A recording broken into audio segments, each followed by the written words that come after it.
بسم اللہ الرحمن الرحیم۔ پیش خدمت ہے انتہائی حیرت انگیز اور دلچسپ کہانی سیاہ وادی کے سیاہ سائے۔ پچھلے زمانے میں ملک ایران کے شمال مشرق میں ایک چھوٹا سا ملک آگام ہوا کرتا تھا۔ اس ملک کے عین درمیان میں ایک پہاڑی تھی جسے سرخ پہاڑی کہا جاتا تھا۔ اس پہاڑی پر گھنا جنگل تھا اور ہر قسم کے درندے اور پرندے اس جنگل میں کثرت سے رہتے تھے، لیکن کوئی شکاری شکار کھیلنے کے لیے اس جنگل میں نہ جاتا تھا، کیونکہ شکاری جنگل میں داخل ہوتے ہی اندھے ہو جاتے تھے، اور جب تک وہ جنگل کی حدود سے باہر نہ آ جاتے انہیں کوئی چیز نظر نہ آتی تھی۔ چنانچہ یہ سرخ پہاڑی اور اس پر واقع جنگل کی یہ شہرت ایران تک پھیل گئی تھی۔ ملک ایران کے بادشاہ کے 10 بیٹے تھے، جن میں سب سے چھوٹا شہزادہ بہزاد تھا، جو اپنے تمام بھائیوں سے زیادہ خوبصورت اور بہادر تھا۔ باقی تمام شہزادے تو اپنے اپنے محلوں میں رہتے تھے، لیکن شہزادہ بہزاد ہمیشہ ملک ایران کے شہروں میں گھومتا پھرتا رہتا تھا، اور جہاں بھی کسی کو ظلم کرتے دیکھتا تو وہ ظالم کے خلاف حرکت میں آ جاتا تھا، اور اس وقت تک وہاں سے نہ جاتا تھا جب تک اس ظالم کا خاتمہ نہ کر لے۔ یہی وجہ تھی کہ ملک ایران کے رہنے والے سب لوگ شہزادہ بہزاد کو بے حد پسند کرتے تھے، اور وہ جہاں بھی جاتا تھا سب اس کا انتہائی مسرت سے استقبال کرتے تھے۔ شہزادہ بہزاد بھی عام لوگوں کے ساتھ ان کے گھروں میں رہتا، اور اس کے تمام دوست بھی عام سے نوجوان تھے۔ گو بادشاہ نے اسے کئی بار بلا کر کہا کہ وہ چونکہ شہزادہ ہے اس لیے عام لوگوں سے اس طرح نہ ملا کرے، لیکن شہزادہ بہزاد نے ہمیشہ بادشاہ کو یہی جواب دیا کہ اسے شاہی محل سے وحشت ہوتی ہے، اور اسے رعایا کے کچے پکے مکان زیادہ پسند آتے ہیں۔ چونکہ شہزادہ بہزاد چھوٹا ہونے کی وجہ سے سب کا لاڈلا تھا، اس لیے کوئی اسے کچھ نہ کہتا تھا۔ ایک روز شہزادہ بہزاد ایران کے ایک محلے سے گزر رہا تھا کہ اس نے ایک جگہ نشانہ بازی کا مقابلہ ہوتے دیکھا، تو وہ بھی یہ مقابلہ دیکھنے کے لیے رک گیا۔ مقابلہ 2 نوجوانوں میں ہو رہا تھا۔ ایک نوجوان کا نشانہ اچھا نہ تھا، اس لیے وہ ہار گیا، جس پر جیتنے والے نوجوان نے بڑے فخریہ لہجے میں کہا کہ وہ چونکہ شکاری ہے اس لیے اس کا نشانہ بے حد پختہ ہے۔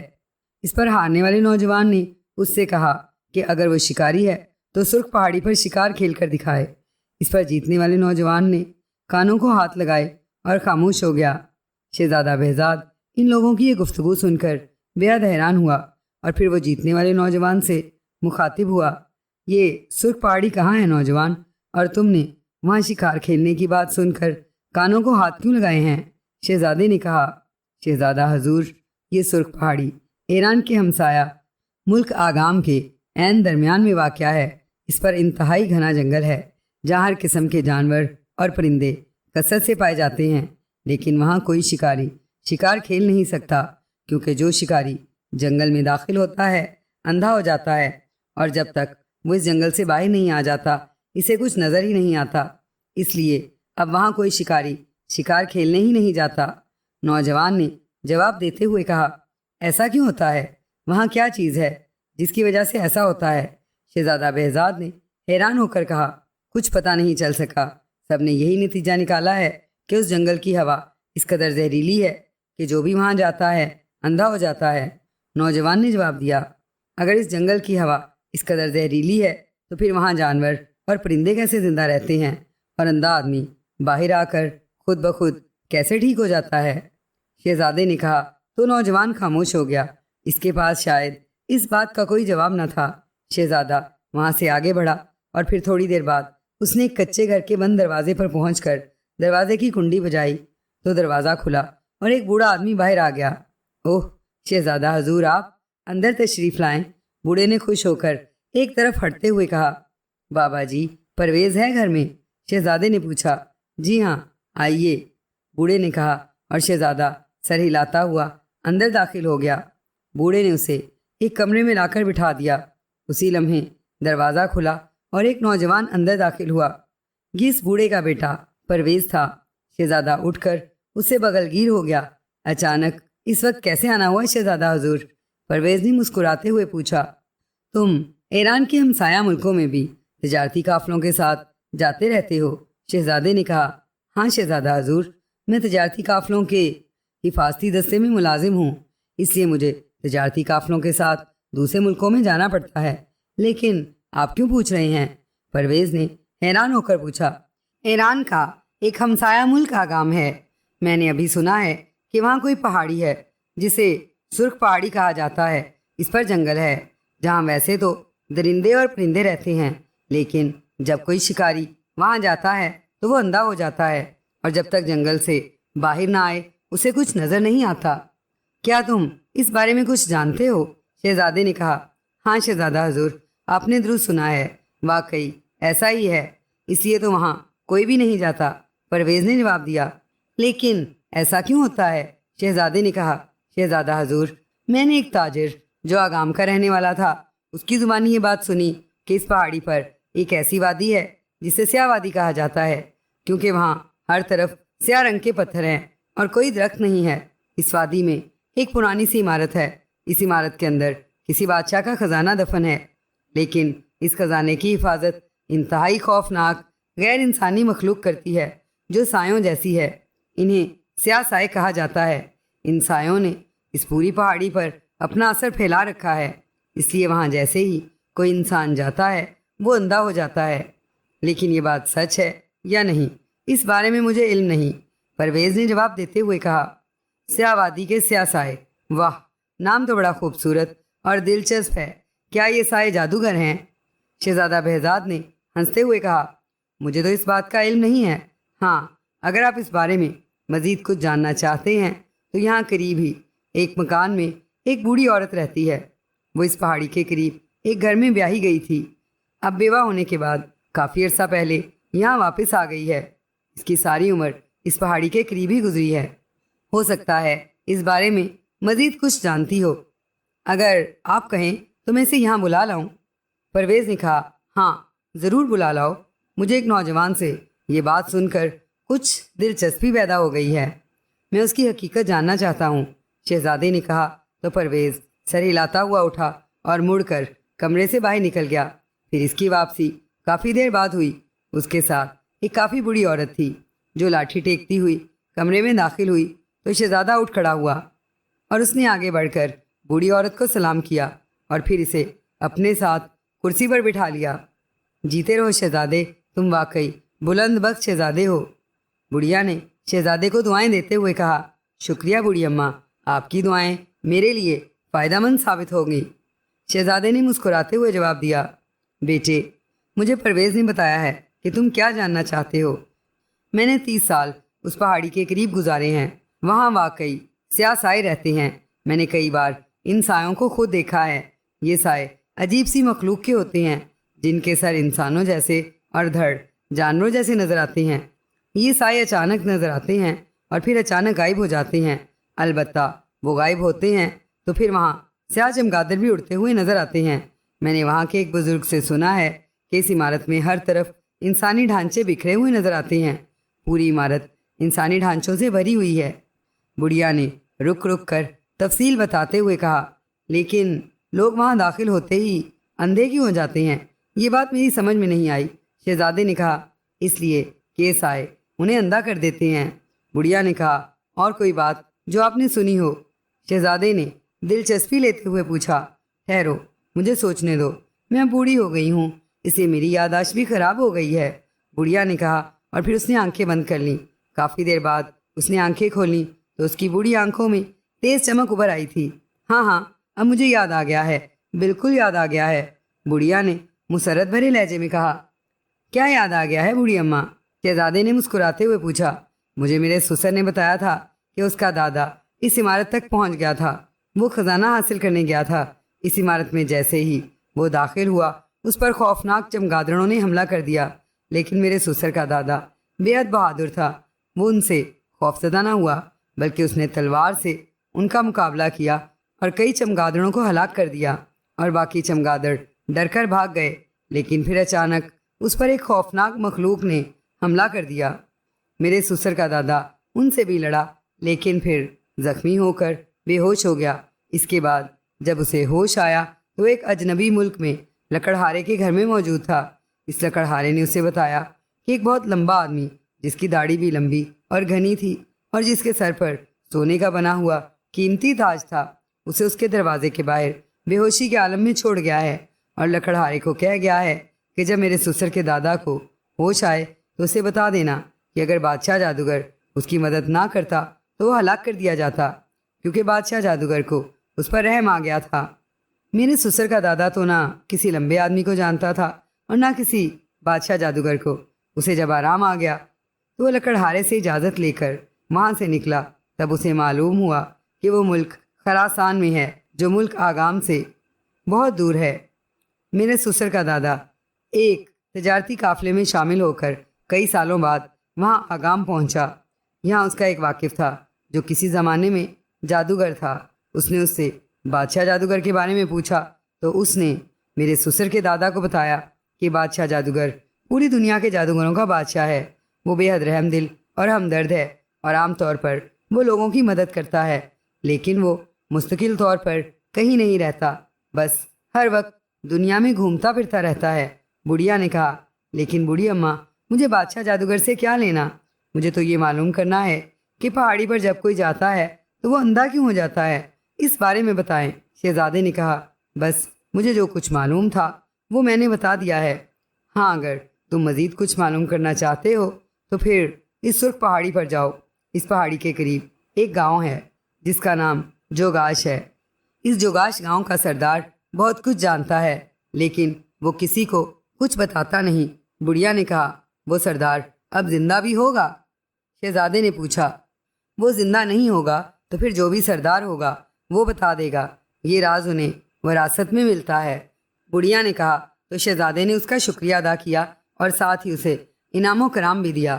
پھر پرویز اس بوڑھی اماں کو اس کے گھر چھوڑنے چلا گیا، جبکہ شہزادہ پرویز کے گھر سے نکل کر اپنے گھر کی طرف روانہ ہو گیا، جو اس نے شاہی محل سے ہٹ کر خاص طور پر بنوایا ہوا تھا۔ یہاں وہ اکیلا رہتا تھا۔ ایک شاندار انداز میں سجے ہوئے کمرے میں ایک قیمتی تخت موجود تھا۔ تخت پر سرخ رنگ کا قالین بچھا ہوا تھا اور اس پر سرخ رنگ کے گاؤ تکیے لگے ہوئے تھے۔ تخت پر ایک بوڑھا آدمی اکڑ کر بیٹھا ہوا تھا۔ اس کی داڑھی اور سر کے بال، جو اس کے گنجے سر کے دونوں اطراف میں لٹکے ہوئے تھے، برف کی طرح سفید تھے۔ اس کے کانوں میں بڑے بڑے بالے تھے۔ اس کی دائیں طرف ایک انسانی ہڈی پڑی ہوئی تھی، جبکہ بائیں ہاتھ پر ایک انسانی کھوپڑی پڑی ہوئی تھی۔ اس کے سامنے شراب سے بھری ہوئی سراہی رکھی ہوئی تھی۔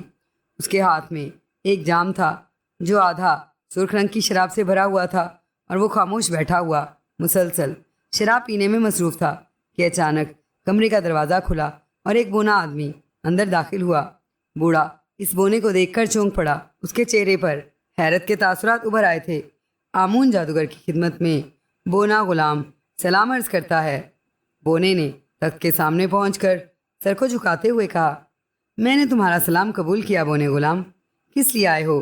آمون جادوگر نے کہا، آمون جادوگر کو بتانے آیا ہوں کہ ملک رام کا شہزادہ بہزاد سیاہ وادی کے خزانے میں دلچسپی لے رہا ہے، اور وہ ایسا نوجوان ہے کہ اگر اس نے خزانے کو حاصل کرنے کا فیصلہ کر لیا تو پھر یہ خزانہ حاصل بھی کر سکتا ہے۔ بونے غلام نے کہا، وہ کیسے بونے غلام؟ جبکہ تمہیں کیا پوری دنیا کو معلوم ہے کہ سرخ پہاڑی پر جانے والا اندھا ہو جاتا ہے، پھر وہ شہزادہ کیسے خزانہ حاصل کر سکتا ہے؟ آمون جادوگر نے حیران ہوتے ہوئے کہا، آمون جادوگر شہزادہ بہزاد بہت رعایا پرور شہزادہ ہے، اور اسے ہر وقت مظلوم لوگوں کی دعائیں ملتی رہتی ہیں، اور جنہیں مظلوم لوگ دعائیں دیتے ہیں ان کی حفاظت نیکی طاقتیں کرتی ہیں۔ غلام بونے نے جواب دیتے ہوئے کہا، ٹھیک ہے، تم جاؤ، تم نے اپنا فرض ادا کر دیا ہے، اب میں جانوں۔ اور شہزادہ، آمون جادوگر نے منہ بناتے ہوئے کہا تو غلام بونے نے سر جھکا کر سلام کیا اور پھر مڑ کر کمرے سے باہر نکل گیا۔ آمون جادوگر بیٹھا شراب پیتا رہا۔ پھر اس نے بائیں ہاتھ پر رکھی ہوئی کھوپڑی اٹھا کر سامنے رکھی اور دائیں ہاتھ پر رکھی ہڈی اٹھا کر اس نے 3 بار یہ ہڈی اس کھوپڑی پر ماری تو کھوپڑی کے گرد نیلے رنگ کا دھواں سا پھیل گیا۔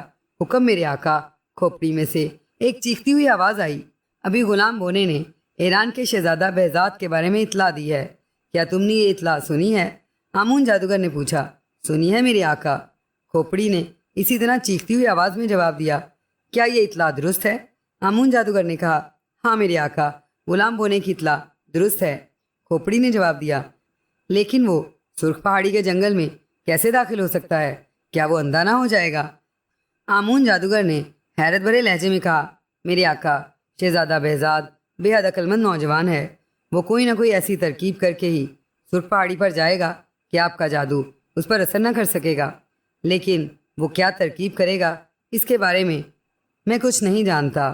کھوپڑی نے جواب دیا. اس وقت شہزادہ بہزاد کہاں ہے؟ آمون جادوگر نے پوچھا. وہ جوگاش گاؤں کے سردار سے ملنے جا رہا ہے اور راستے میں پڑنے والے جنگل سے گزر رہا ہے. کھوپڑی نے جواب دیا. کیا وہ اکیلا ہے؟ آمون جادوگر نے پوچھا. ہاں، وہ اکیلا ہے، کھوپڑی نے جواب دیتے ہوئے کہا. تو آمون جادوگر نے ہڈی کو 3 بار کھوپڑی پر مارا تو کھوپڑی کے گرد موجود نیلے رنگ کا دھواں غائب ہو گیا. تو آمون جادوگر تخت سے نیچے اترا. اس نے ایک ہاتھ میں کھوپڑی اٹھائی، دوسرے ہاتھ میں ہڈی پکڑی اور پھر وہ کمرے سے نکل کر ایک کھلے صحن میں آ گیا. اس نے کھوپڑی اور ہڈی کو اوپر اٹھایا. چل مجھے وہاں لے چل جہاں شہزادہ بہزاد موجود ہے، آمون جادوگر نے چیخ کر کہا. تو دوسرے لمحے اس کا جسم فضا میں اس طرح بلند ہو گیا جیسے کوئی پرندہ ہوا میں اڑتا ہے. اس کی رفتار بے حد تیز تھی اور کچھ دیر بعد وہ نیچے اترنے لگا اور پھر وہ ایک جنگل میں پہنچ گیا جس کے ساتھ ایک دریا بہہ رہا تھا. ابھی آمون جادوگر وہاں پہنچا ہی تھا کہ اسے دور سے ایک گھڑ سوار آتا دکھائی دیا. یہ کون ہے؟ آمون جادوگر نے ہڈی کو کھوپڑی پر مارتے ہوئے کہا. شہزادہ بہزاد آ رہا ہے، کھوپڑی میں سے آواز سنائی دی. اس کو مارنے کی ترکیب بتاؤ. آمون جادوگر نے ایک بار پھر ہڈی کو کھوپڑی پر مارتے ہوئے کہا. کالا منتر پڑھتے ہوئے اس کا مقابلہ کرو. کھوپڑی میں سے آواز سنائی دی. لیکن یہ تو گھوڑے پر سوار ہے. آمون جادوگر نے پھر کھوپڑی پر ہڈی مارتے ہوئے کہا. سورج منتر پڑھ کر پھونک دو، گھوڑا مر جائے گا. کھوپڑی نے جواب دیا. تو آمون جادوگر نے جلدی سے ایک عجیب سا منتر اونچی آواز میں پڑھنا شروع کر دیا. منتر پڑھ کر اس نے آتے ہوئے گھڑ سوار کی طرف منہ کر کے پھونک ماری تو دوسرے لمحے اس نے دیکھا کہ گھوڑا ٹھوکر کھا کر نیچے گرا اور سوار اس کے گرتے ہی اچھل کر ایک طرف جا کھڑا ہوا. لیکن گھوڑے نے نیچے گر کر پھر سر نہ اٹھایا. سوار کافی دیر تک اسے حیرت سے دیکھتا رہا. مردہ زندہ نہیں ہوا کرتا شہزادہ بہزاد، اور تمہارا بھی یہی حال ہوگا، آمون جادوگر نے کہکہا لگاتے ہوئے زور سے کہا. تو شہزادہ بہزاد چونک کر اس کی طرف دیکھنے لگا، پھر تیزی سے آمون جادوگر کی طرف بڑھا. کون ہو تم؟ شہزادہ بہزاد نے قریب آ کر کہا. میرا نام آمون جادوگر ہے اور میں سیاہ وادی کے خزانے کا محافظ ہوں. مجھے میری طاقتوں نے اطلاع دی ہے کہ تم اس خزانے میں دلچسپی لے رہے ہو اور تم سے خزانے کو خطرہ ہے، اس لیے میں تمہیں مارنے کے لیے یہاں آیا ہوں. آمون جادوگر نے کہا. دلچسپی تو مجھے ضرور ہے، لیکن مجھے خزانے کا لالچ نہیں ہے. میں تو صرف اتنا جاننا چاہتا ہوں کہ سرخ پہاڑی پر جانے والے شکاری اندھے کیوں ہو جاتے ہیں؟ شہزادے نے کہا. اس لیے کہ یہ خزانہ ایک قدیم بادشاہ کا ہے جو جادوگر اعظم تھا. اس نے یہاں اس پر جادو کر رکھا ہے کہ کوئی اندر نہیں جا سکتا. جو جاتا ہے وہ اندھا ہو جاتا ہے. صدیوں سے یہی ہو رہا ہے اور اس وقت تک ایسا ہوتا رہے گا جب تک وہ قدیم بادشاہ دوبارہ زندہ ہو کر اپنا خزانہ واپس حاصل نہیں کر لیتا. آمون جادوگر نے کہا. لیکن ابھی تم نے خود کہا ہے کہ مردہ زندہ نہیں ہوا کرتا، پھر وہ قدیم جادوگر بادشاہ مر کر کیسے زندہ ہوگا؟ شہزادے نے کہا. تم واقعی بے حد عقل مند ہو. بہرحال مجھے اس بات کا علم نہیں ہے کہ یہ کیسے ہوگا، لیکن ہوگا ضرور، اور اب تم مرنے کے لیے تیار ہو جاؤ. آمون جادوگر نے کہا اور اس کے ساتھ ہی اس نے زور زور سے کالا منتر پڑھنا شروع کر دیا. اس منتر کے پڑھتے ہی شہزادہ فضا میں اچھلا اور دریا میں جا گرا. ایسے لگتا تھا جیسے کسی نے اسے اٹھا کر دریا میں پھینک دیا ہو. لیکن شہزادہ تیزی سے دریا سے نکلا اور اس کے ساتھ ہی اس نے میان سے تلوار کھینچ لی. تم واقعی جادوگر ہو، اس لیے اب میں تمہیں ضرور ہلاک کروں گا، شہزادے نے غصیلے لہجے میں کہا اور آمون جادوگر پر حملہ کر دیا. لیکن آمون جادوگر اطمینان سے کھڑا کالا منتر پڑھتا رہا. شہزادے نے اس کے بازو اور جسم پر تلواریں ماری لیکن بے سود. آمون جادوگر پر ان ضربوں کا کوئی اثر تک نہ ہوا. اس دوران کالا منتر ختم ہو گیا اور آمون جادوگر نے زور سے شہزادے پر پھونک ماری تو شہزادہ اچھل کر پشت کے بل زمین پر گرا اور چند لمحے تڑپنے کے بعد ساکت ہو گیا. ہا ہا ہا، مقابلہ کرنے آیا تھا. ہا ہا ہا، دیکھا کیسے مر گیا، آمون جادوگر نے کہا، اور اس کے ساتھ ہی وہ فضا میں اچھلا اور اڑتا ہوا واپس اپنے محل کی طرف روانہ ہو گیا. محل میں پہنچ کر وہ ایک بار پھر تخت پر بیٹھا. اس نے اپنے دائیں جانب ہڈی اور بائیں جانب کھوپڑی رکھی اور سامنے پڑی ہوئی سراہی سے جام میں شراب انڈیلی اور اطمینان سے شراب پینے میں مصروف ہو گیا. شہزادہ بہزاد کی آنکھ کھلی تو اس نے اپنے آپ کو ایک جھونپڑی کے اندر گھاس پر لیٹے ہوئے دیکھا۔ وہ بے اختیار اٹھ کر بیٹھ گیا اور حیرت سے ادھر ادھر دیکھنے لگا۔ اسے یاد آ گیا کہ وہ گاؤں کے سردار سے ملنے جا رہا تھا کہ اچانک اس کا گھوڑا ٹھوکر کھا کر گرا اور مر گیا۔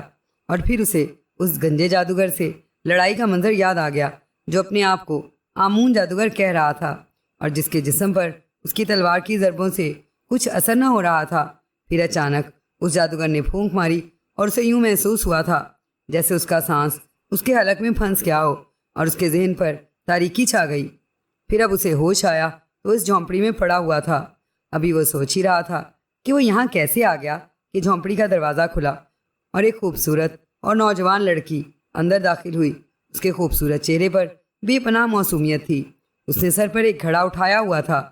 تمہیں ہوش آ گیا نوجوان، مبارک ہو، لڑکی نے اسے دیکھ کر کہا اور گھڑا ایک طرف کونے میں رکھ دیا۔ اس کے پیچھے ایک بوڑھا آدمی اندر داخل ہوا۔ اس کے سر پر ایک ٹوکرا تھا اور ہاتھ میں لکڑیوں کا ایک چھوٹا سا گٹھا۔ وہ کافی بوڑھا تھا اور اس طرح زور زور سے سانس لے رہا تھا جیسے بری طرح تھک گیا ہو۔ لڑکی نے جلدی سے اس کے ہاتھ سے لکڑیوں کا گٹھا لے کر ایک طرف رکھ دیا اور اس کے سر سے ٹوکرا تھام کر نیچے رکھا۔ شہزادے نے دیکھا کہ ٹوکرے میں پھٹا ہوا سا مچھلیاں پکڑنے کا جال اور اس کے نیچے چند مچھلیاں تھیں۔ وہ سمجھ گیا کہ یہ بوڑھا کوئی مچھیرا ہے۔ دادا، نوجوان کو ہوش آ گیا ہے، لڑکی نے اس بوڑھے سے مخاطب ہو کر کہا اور بوڑھے نے اسبات میں سر ہلا دیا اور پھر ایک طرف بیٹھ کر اسی طرح زور زور سے سانس لینے لگا۔ تم کون ہو اور میں یہاں کیسے آیا ہوں؟ شہزادے نے لڑکی سے مخاطب ہو کر کہا۔ میرا نام بختاور ہے اور یہ میرے دادا ہیں، ماہی گیر کاشو۔ یہاں ایک لمبے قد کا آدمی تمہیں چھوڑ گیا ہے۔ اس وقت میں اپنے دادا کے ساتھ مچھلیاں پکڑنے جا رہی تھی۔ اس لمبے قد کے آدمی نے کہا کہ وہ بادشاہ جادوگر ہے اور اس نوجوان کو جب ہوش آئے تو اسے کہہ دینا کہ وہ سیاہ وادی کا خیال دل سے نکال دے۔ پھر اس لمبے قد کے آدمی نے مجھے چند اشرفیاں دیں اور غائب ہو گیا، لیکن اس کے غائب ہوتے ہی وہ اشرفیاں بھی خود بخود غائب ہو گئیں۔ پھر ہم مچھلیاں پکڑنے چلے گئے اور اب واپس آئے ہیں۔ آج ویسے بھی روز کی نسبت کچھ زیادہ مچھلیاں پکڑی گئی ہیں۔ لڑکی جس کا نام بختاور تھا شہزادے کے قریب بیٹھتے ہوئے بڑے معصوم سے لہجے میں کہا، تمہارا دادا اس طرح زور زور سے سانس کیوں لے رہا ہے؟ کیا یہ بیمار ہے؟ شہزادے نے کہا، ہاں دادا بہت بیمار ہے، لیکن کیا کریں، مچھلیاں بھی پکڑنی ہوتی ہیں اور پانی بھی لانا ہوتا ہے، میں اکیلی تو دونوں کام نہیں کر سکتی۔ لڑکی نے بڑے غمزدہ سے لہجے میں کہا، یہاں قریب اور کوئی نہیں رہتا جو تمہاری مدد کر سکے؟ شہزادے نے کہا، نہیں، ہم یہاں اکیلے رہتے ہیں۔ میرے باپ نے ایک بار شاہی حاکم کے حکم کی خلاف ورزی کرتے ہوئے دریا سے مچھلیاں پکڑ لی تھی، جس سے شاہی حاکم نے میرے باپ کو ہلاک کر دیا اور میری ماں، مجھے اور میرے دادا کو گاؤں سے نکال دیا۔ میں اس وقت چھوٹی سی تھی، تب سے ہم یہاں جھونپڑی بنا کر رہ رہے ہیں۔ اس وقت دادا کی صحت اچھی تھی، وہ مچھلیاں پکڑ کر لاتا رہا۔ پھر میری ماں بیمار ہو کر مر گئی اور میں اور میرا دادا اکیلے رہ گئے، تب سے ہم اکیلے ہی رہتے ہیں۔ بختاور نے جواب دیا، ارے یہ کیا، تمہارا دادا تو بیٹھے بیٹھے نیچے گر گیا ہے۔ شہزادے نے کہا، کیونکہ اچانک اس نے مڑ کر دیکھا تو اس نے بوڑھے کو نیچے گرے ہوئے دیکھا۔ اوہ، دادا کو کیا ہوا؟ بختاور نے چیخ کر کہا اور آگے بڑھ کر دادا کو اٹھانے لگی۔ شہزادے نے بھی جلدی سے آگے بڑھ کر اس کی مدد کرنی چاہی، لیکن دوسرے لمحے وہ یہ دیکھ کر حیران رہ گیا کہ بوڑھا مر چکا تھا۔ اوہ، تمہارا دادا مر چکا ہے، شہزادے نے بختاور سے کہا، جو ابھی تک اسے اٹھا کر بٹھانے کی کوشش کر رہی تھی۔ کیا کہہ رہے ہو؟ بختاور نے چونک کر کہا، ہاں، مجھے افسوس ہے کہ تمہارے دادا وفات پا چکا ہے۔ شہزادے نے کہا تو بختاور چیخ چیخ کر رونے لگی۔ شہزادہ خاموش بیٹھا رہا تاکہ بختاور اچھی طرح رو لے اور اس کا غم ہلکا ہو جائے۔ ویسے اسے خود بھی بختاور کے دادا کے مرنے کا بے حد افسوس ہوا تھا۔ جب بختاور رو دھو کر خاموش ہو گئی تو شہزادے نے اسے لٹا دیا۔ تم لیٹ جاؤ، مجھے واقعی افسوس ہے، میں اسے لے جا کر نہلا کر دفن کر آتا ہوں، شہزادے نے کہا، اور پھر اس نے آگے بڑھ کر بختاور کے دادا کی لاش اٹھا کر کاندھے پر لا دی اور جھونپڑی سے باہر نکل آیا۔ جھونپڑی دریا کے کنارے پر تھی۔ اس نے دریا کے پانی سے بختاور کے دادا کو غسل دیا اور اپنے خنجر کی مدد سے اس نے ریت میں گہرا گڑھا کھودا اور بختاور کے دادا کو اس میں لٹا کر اس نے ریت سے گڑھا بند کرنا شروع کر دیا۔ لیکن ابھی وہ ریت ڈال ہی رہا تھا کہ اسے لاش کی انگلی میں ایک سرخ رنگ کی انگوٹھی نظر آئی۔ پہلے اس نے اس انگوٹھی کا خیال نہ کیا تھا۔ وہ گڑھے میں اترا اور اس نے لاش کی انگلی سے انگوٹھی اتار لی۔ انگوٹھی سرخ رنگ کی دھات کی بنی ہوئی تھی اور اس پر نگینے کی بجائے چند ٹیڑھی میڑھی سی شکلیں بنی ہوئی تھیں۔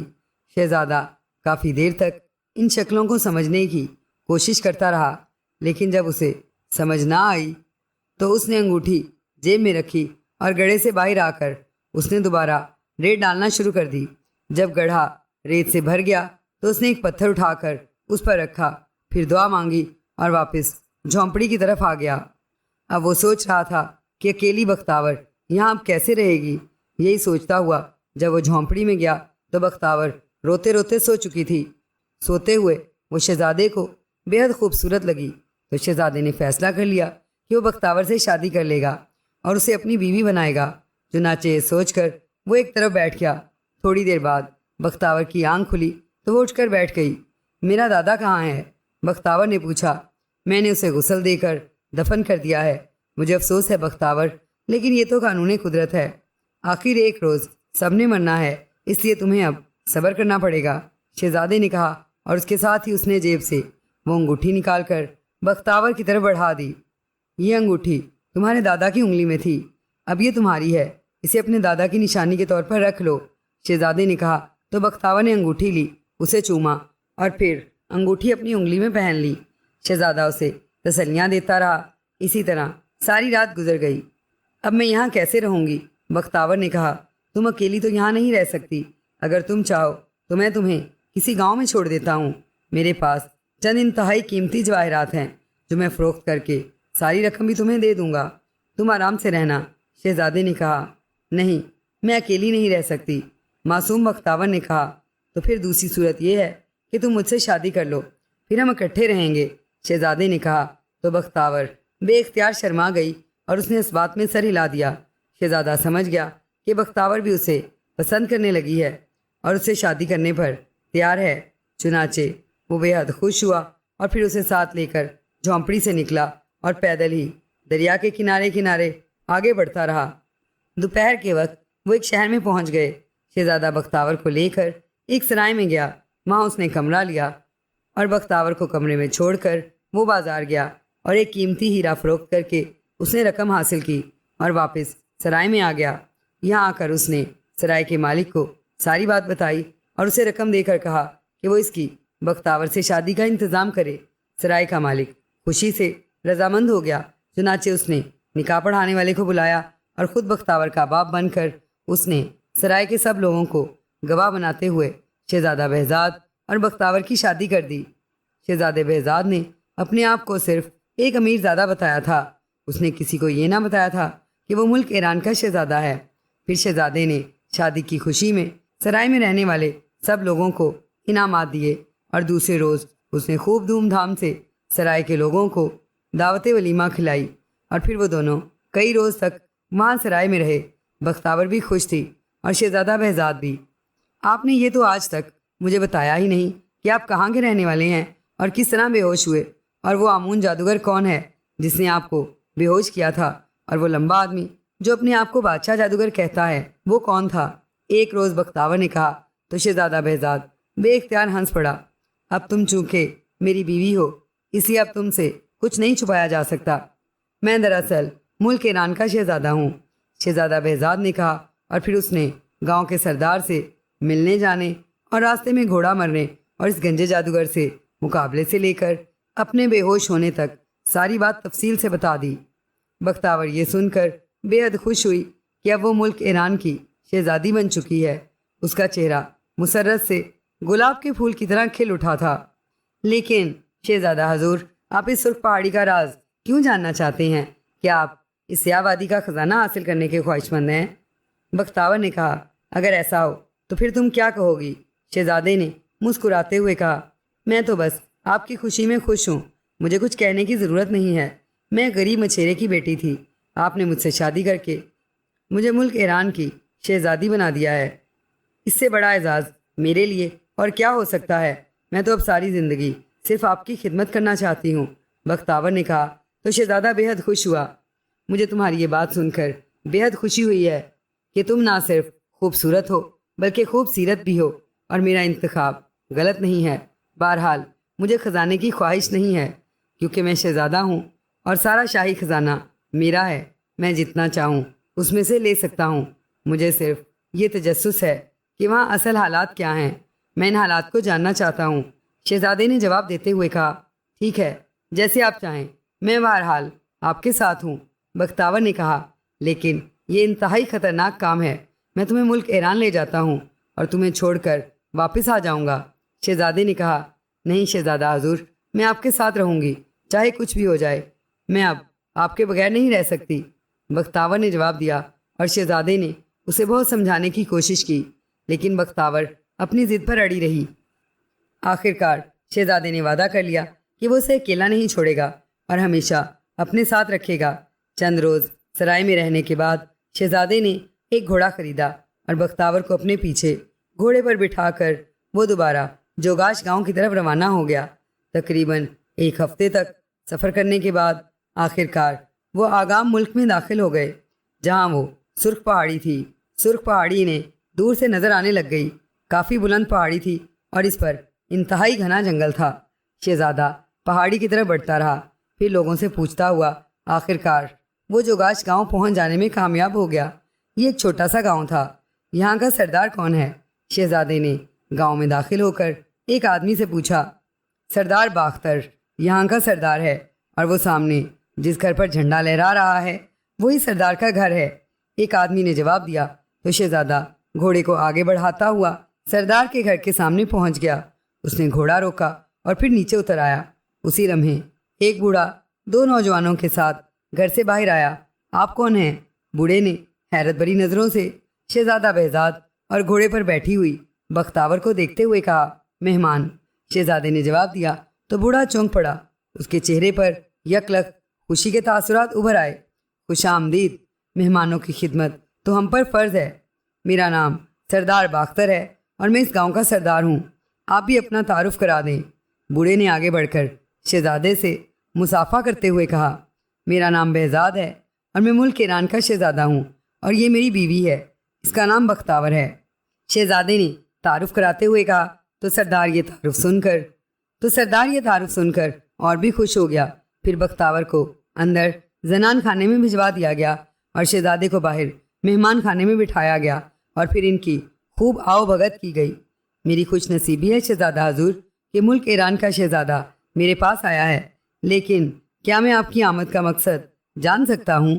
کھانا کھانے کے بعد سردار باختر نے کہا، میں اس لیے آپ کے پاس آیا ہوں کہ آپ مجھے سیاہ وادی کے بارے میں بتا دیں، جو اس سرخ پہاڑی پر موجود ہے، کیونکہ مجھے معلوم ہوا ہے کہ آپ اس بارے میں بہت کچھ جانتے ہیں۔ شہزادے نے جواب دیا تو سردار باختر خاموش ہو گیا اور اس کی پیشانی پر شکنیں سی ابھر آئیں۔ شہزادہ حضور، آپ معزز مہمان ہیں، لیکن میں معافی چاہتا ہوں کہ اس معاملے میں آپ کی کوئی خدمت نہیں کر سکتا، سردار باختر نے کہا۔ سردار باختر، مجھے اس خزانے سے کوئی دلچسپی نہیں ہے، میں تو صرف وہ حالات جاننا چاہتا ہوں۔ ان حالات کی وجہ سے انسانوں پر بڑا ظلم ہو رہا ہے، اس لیے میں چاہتا ہوں کہ ان حالات کو ختم کر دوں۔ شہزادے نے کہا، آپ کی بات درست ہے، لیکن اب آپ فکر نہ کریں، اب انسانوں پر کوئی ظلم نہیں ہو رہا، جبکہ پہلے ایسا ہوتا تھا۔ سیاہ وادی انسانی ڈھانچوں سے بھر گئی تھی، لیکن اب ایسا نہیں ہے۔ اب تو سیاہ وادی تک کوئی پہنچ ہی نہیں سکتا، کیونکہ جو بھی اس جنگل میں داخل ہوتا ہے اسے نظر آنا بند ہو جاتا ہے، اس لیے وہ فوراً واپس آ جاتا ہے۔ اس لیے آپ بے فکر رہیں، اب کسی انسان پر ظلم نہیں ہوگا۔ سردار باختر نے کہا، لیکن ایسا کیوں ہو رہا ہے؟ میں یہی حالات جاننا چاہتا ہوں۔ شہزادے نے کہا، یہ حالات آپ جان کر کیا کریں گے؟ سردار باختر نے پوچھا۔ بس اپنی تسلی کے لیے پوچھ رہا ہوں۔ شہزادے نے کہا، اگر آپ وعدہ کریں کہ آپ اس سیاہ وادی تک جانے کی کوشش نہیں کریں گے تو میں حالات بتا دیتا ہوں۔ سردار باختر نے کہا، میں نے بتایا ہے کہ اگر انسانوں پر ظلم ہو رہا ہوگا تو پھر میں ضرور جاؤں گا، ورنہ نہیں۔ شہزادے نے جواب دیا، ٹھیک ہے، میں آپ کو ساری بات بتا دیتا ہوں۔ یہ حالات ہمیں وراثت میں ملتے ہیں۔ ہر سردار مرتے وقت اپنے بیٹے کو حالات بتا کر جاتا ہے اور یہ وصیت کر کے جاتا ہے کہ وہ بھی مرتے وقت اپنے بیٹے کو یہ حالات بتائے، اور اس کے ساتھ ساتھ یہ حلف بھی لیا جاتا ہے کہ کسی خزانہ حاصل کرنے والے کو یہ حالات نہ بتائے جائیں گے۔ نہ جانے کتنی صدیوں پہلے اس پہاڑی پر ایک بادشاہ کا محل تھا۔ اس بادشاہ کا نام سعد تھا۔ بادشاہ سعد کبھی کبھی اس محل میں رہنے کے لیے آتا تھا۔ پھر سعد بادشاہ طویل جنگوں میں الجھ گیا اور کئی سالوں تک یہاں نہ آ سکا تو اس محل پر ایک جادوگر نے قبضہ کر لیا۔ اس جادوگر کا نام رموش جادوگر تھا۔ رموش جادوگر بے حد ظالم اور سفاک تھا۔ اسے دولت سے بے حد محبت تھی۔ وہ لوگوں کو ہلاک کر کے ان کی دولت لوٹ کر اس محل میں لے جاتا تھا، چونکہ اسے خطرہ تھا کہ اگر کسی اور جادوگر کو اس دولت کا علم ہو گیا تو وہ اس دولت پر قبضہ کر لے گا۔ اس لیے اس نے اس دولت کی حفاظت کے لیے ایک نئی مخلوق تیار کی۔ وہ بے شمار خوبصورت لڑکیاں اٹھا کر اس محل میں لے گیا اور ان کی شادیاں اس نے پہاڑی پر رہنے والے بن مانسوں سے زبردستی کر دیں۔ لڑکیاں بیچاری مجبور تھیں۔ پھر ان میں سے جو اولاد ہوئی وہ عجیب مخلوق تھی، بیک وقت جانور بھی اور انسان بھی۔ ان کے چہرے انسانوں جیسے تھے جبکہ جسم جانوروں جیسے تھے۔ ان میں نر بھی تھے اور مادہ بھی۔ پھر ان کی آپس میں شادیاں ہونے لگیں۔ اس طرح اس مخلوق کی نسل بڑھتی چلی گئی۔ پھر جادوگر نے کسی دور دراز ملک سے انتہائی خوفناک قسم کے چمگادڑ منگوائے۔ یہ زہریلے چمگادڑ تھے۔ ان کی تعداد ہزاروں میں تھی۔ ان چمگادڑوں کو ان انسانی چوپایوں کے ساتھ رکھا گیا۔ چمگادڑ انہیں کاٹ لیتے اور وہ ان چمگادڑوں کو کھا جاتے۔ چمگادڑوں کے زہر کا یہ اثر ہوتا کہ یہ مخلوق ٹھوس جسموں کی بجائے سایوں میں بدل جاتی، جبکہ وہ مخلوق جو چمگادڑ کھا جاتی تھی اس میں ایسی تاثیر پیدا ہو جاتی کہ وہ جب چاہتی سایہ بن جاتی اور جب چاہتی چمگادڑ بن جاتی۔ یہ عمل صدیوں تک جاری رہا۔ وہ جادوگر بھی طویل عمر تک اپنے جادو کے زور پر زندہ رہا۔ اس سارے عمل سے آخرکار ایک ملی جلی مخلوق پیدا ہو گئی جو بیک وقت چمگادڑ بھی تھی اور سایہ بھی۔ جادوگر آخرکار مر گیا، لیکن مرنے سے پہلے وہ ایک اچھا کام کر گیا کہ اس مخلوق کو پابند کر گیا کہ وہ اس پہاڑی سے نیچے نہیں جائے گی، ورنہ تو وہ تمام انسانوں کو کھا جاتے۔ لیکن جادوگر کے مرنے کے بعد اس خزانے کی بات پھیل گئی اور دور دور سے لوگ خزانہ حاصل کرنے کے لیے آنے لگے، لیکن یہ مخلوق انہیں ہلاک کر دیتی اور ان کا گوشت کھا جاتی۔ اس طرح سینکڑوں لوگ مر گئے۔ تو ایک نیک بزرگ نے انسانوں کو اس ہلاکت سے بچانے کے لیے اس پہاڑی کے گرد ایسا حصار قائم کر دیا کہ جو بھی اس پہاڑی جنگل میں داخل ہوتا ہے وہ اندھا ہو جاتا ہے۔ اس طرح وہ اوپر نہیں جاتا اور واپس آ جاتا ہے۔ سردار باختر نے کہا، لیکن آپ کے بزرگوں کو کیسے ان حالات کا علم ہوا اور وہ کیوں ان حالات کو اپنے بیٹے کو وصیت کے طور پر بتا کر جاتے ہیں؟ شہزادے نے پوچھا۔ اس لیے کہ ہم اس نیک بزرگ کی اولاد میں سے ہیں اور اس نیک بزرگ کے مطابق یہ حصار 1000 سال تک قائم رہے گا، پھر ختم ہو جائے گا۔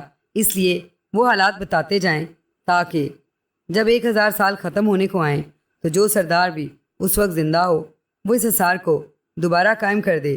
سردار نے کہا، وہ کس طرح؟ شہزادے نے حیران ہو کر پوچھا۔ وہ اس طرح کہ انسانی خون کو اگر اس پہاڑی کے گرد چھڑک دیا جائے تو یہ حصار دوبارہ قائم ہو جائے گا اور پھر 1000 سال تک قائم رہے گا۔ سردار باختر نے کہا، اب کتنا عرصہ رہ گیا ہے باقی؟ شہزادے نے پوچھا۔ ابھی 200 سال باقی رہتے ہیں، سردار باختر نے بتایا۔ تو شہزادے نے اس بات میں سر ہلا دیا۔ اب یہ بتائیں کہ پھر وہ آمون جادوگر کون ہے جو اپنے آپ کو اس خزانے کا محافظ کہتا ہے؟ شہزادے نے پوچھا۔ آپ کو کیسے آمون جادوگر کا علم ہوا ہے؟ شہزادے نے چونک کر پوچھا۔ مجھے اس نے ہلاک کرنے کی کوشش کی تھی۔ شہزادے نے کہا، کب؟ سردار نے اور زیادہ حیران ہو کر کہا، اس وقت جب میں آپ سے ملنے یہاں اس گاؤں کی طرف آ رہا تھا۔ شہزادے نے جواب دیا، اور سردار کے کہنے پر اس نے آمون جادوگر سے مقابلے، پھر بے ہوش ہو کر جھونپڑی میں پہنچنے، ہوش میں آنے، بختاور کے دادا کی موت، اور پھر بختاور کو ساتھ لے کر سرائے میں ٹھہرنے، بختاور سے شادی کرنے اور یہاں تک پہنچنے تک سارے حالات بتا دیے۔ یہ آمون جادوگر اس ظالم جادوگر کا پوتا ہے جس کا یہ خزانہ ہے۔ اس ظالم جادوگر کو دولت سے اس قدر محبت تھی کہ اس نے اپنے اکلوتے بیٹے کاکون کو بھی پہاڑی پر آنے سے روک دیا تھا اور کہہ دیا تھا کہ اس کے مرنے کے 600 سالوں کے بعد وہ یا اس کی اولاد اس خزانے کی مالک بن سکے گی اور اس کے تابع یہ مخلوق بھی ہوگی، اور وہ اگر چاہے تو پوری دنیا پر حکومت کر سکتا ہے۔ پھر وہ جادوگر مر گیا۔ پھر اس کا بیٹا کاکون بھی طویل عمر پا کر مر گیا۔ اب اس کا بیٹا آمون زندہ ہے۔ وہ بھی بے حد طاقتور اور ظالم جادوگر ہے۔ وہ سرخ جزیرے کے اندر اپنے محل میں رہتا ہے، لیکن اس نے جادو کی طاقتیں یہاں چھوڑ رکھی ہیں تاکہ اگر کوئی خزانہ حاصل کرنے کے لیے آئے تو یہ طاقتیں اسے اطلاع دیں اور وہ انہیں مار ڈالے، لیکن چونکہ اسے یہ بھی معلوم ہے کہ اس حصار کی وجہ سے پہاڑی پر کوئی جا ہی نہیں سکتا، اس لیے وہ عام طور پر تو کسی آدمی کو ہلاک نہیں کرتا، لیکن ان لوگوں کو جن سے اسے خطرہ ہو کہ وہ خزانہ حاصل کر سکتے ہیں تو وہ انہیں ہلاک کر دیتا ہے۔ سردار باختر نے کہا، اسے کیسے پتہ چلتا ہے کہ کون آدمی خزانہ حاصل کر سکتا ہے اور کون نہیں؟ شہزادے نے پوچھا۔ اس کی جادو کی طاقتیں بتاتی ہوں گی، میرا تو یہی خیال ہے، سردار نے جواب دیا۔ اچھا یہ بتائیں کہ کیا آپ بادشاہ جادوگر کے بارے میں بھی جانتے ہیں؟ شہزادے نے کہا، ہاں، میں نے سنا ہوا ہے کہ وہ انتہائی ہمدرد اور رحم دل جادوگر ہے اور جادوگروں کا بادشاہ ہے، لیکن وہ کہیں مستقل نہیں رہتا، بس گھومتا پھرتا رہتا ہے اور لوگوں کی مدد کرتا ہے، جیسے اس نے آپ کی مدد کی ہے، سردار نے جواب دیا۔ ٹھیک ہے، آپ کی بے حد مہربانی کہ آپ نے سارے حالات مجھے بتا دیے ہیں، اب مجھے اجازت دیں، شہزادے نے کہا۔ اب آپ کہاں جائیں گے؟ سردار نے پوچھا۔ فی الحال تو میں واپس اپنے ملک ایران جاؤں گا، کیونکہ اب مجھے فکر نہیں رہی کہ یہاں کسی پر ظلم ہوگا، شہزادے نے جواب دیا۔ تو سردار خوش ہو گیا۔ پھر شہزادے نے بختاور کو اپنے پیچھے گھوڑے پر بٹھایا اور گاؤں سے روانہ ہو گیا۔ آمون جادوگر اپنے کمرے میں بستر پر لیٹا سو رہا تھا کہ اچانک اس کے کانوں میں کسی کے چیخنے کی آواز پڑی تو وہ بے اختیار اٹھ کر بیٹھ گیا۔ آواز ابھی تک آ رہی تھی، ایسا لگتا تھا جیسے کوئی انسان تکلیف کی شدت سے چیخ رہا ہو۔ یہ کون ہو سکتا ہے اور یہاں کیسے پہنچ گیا؟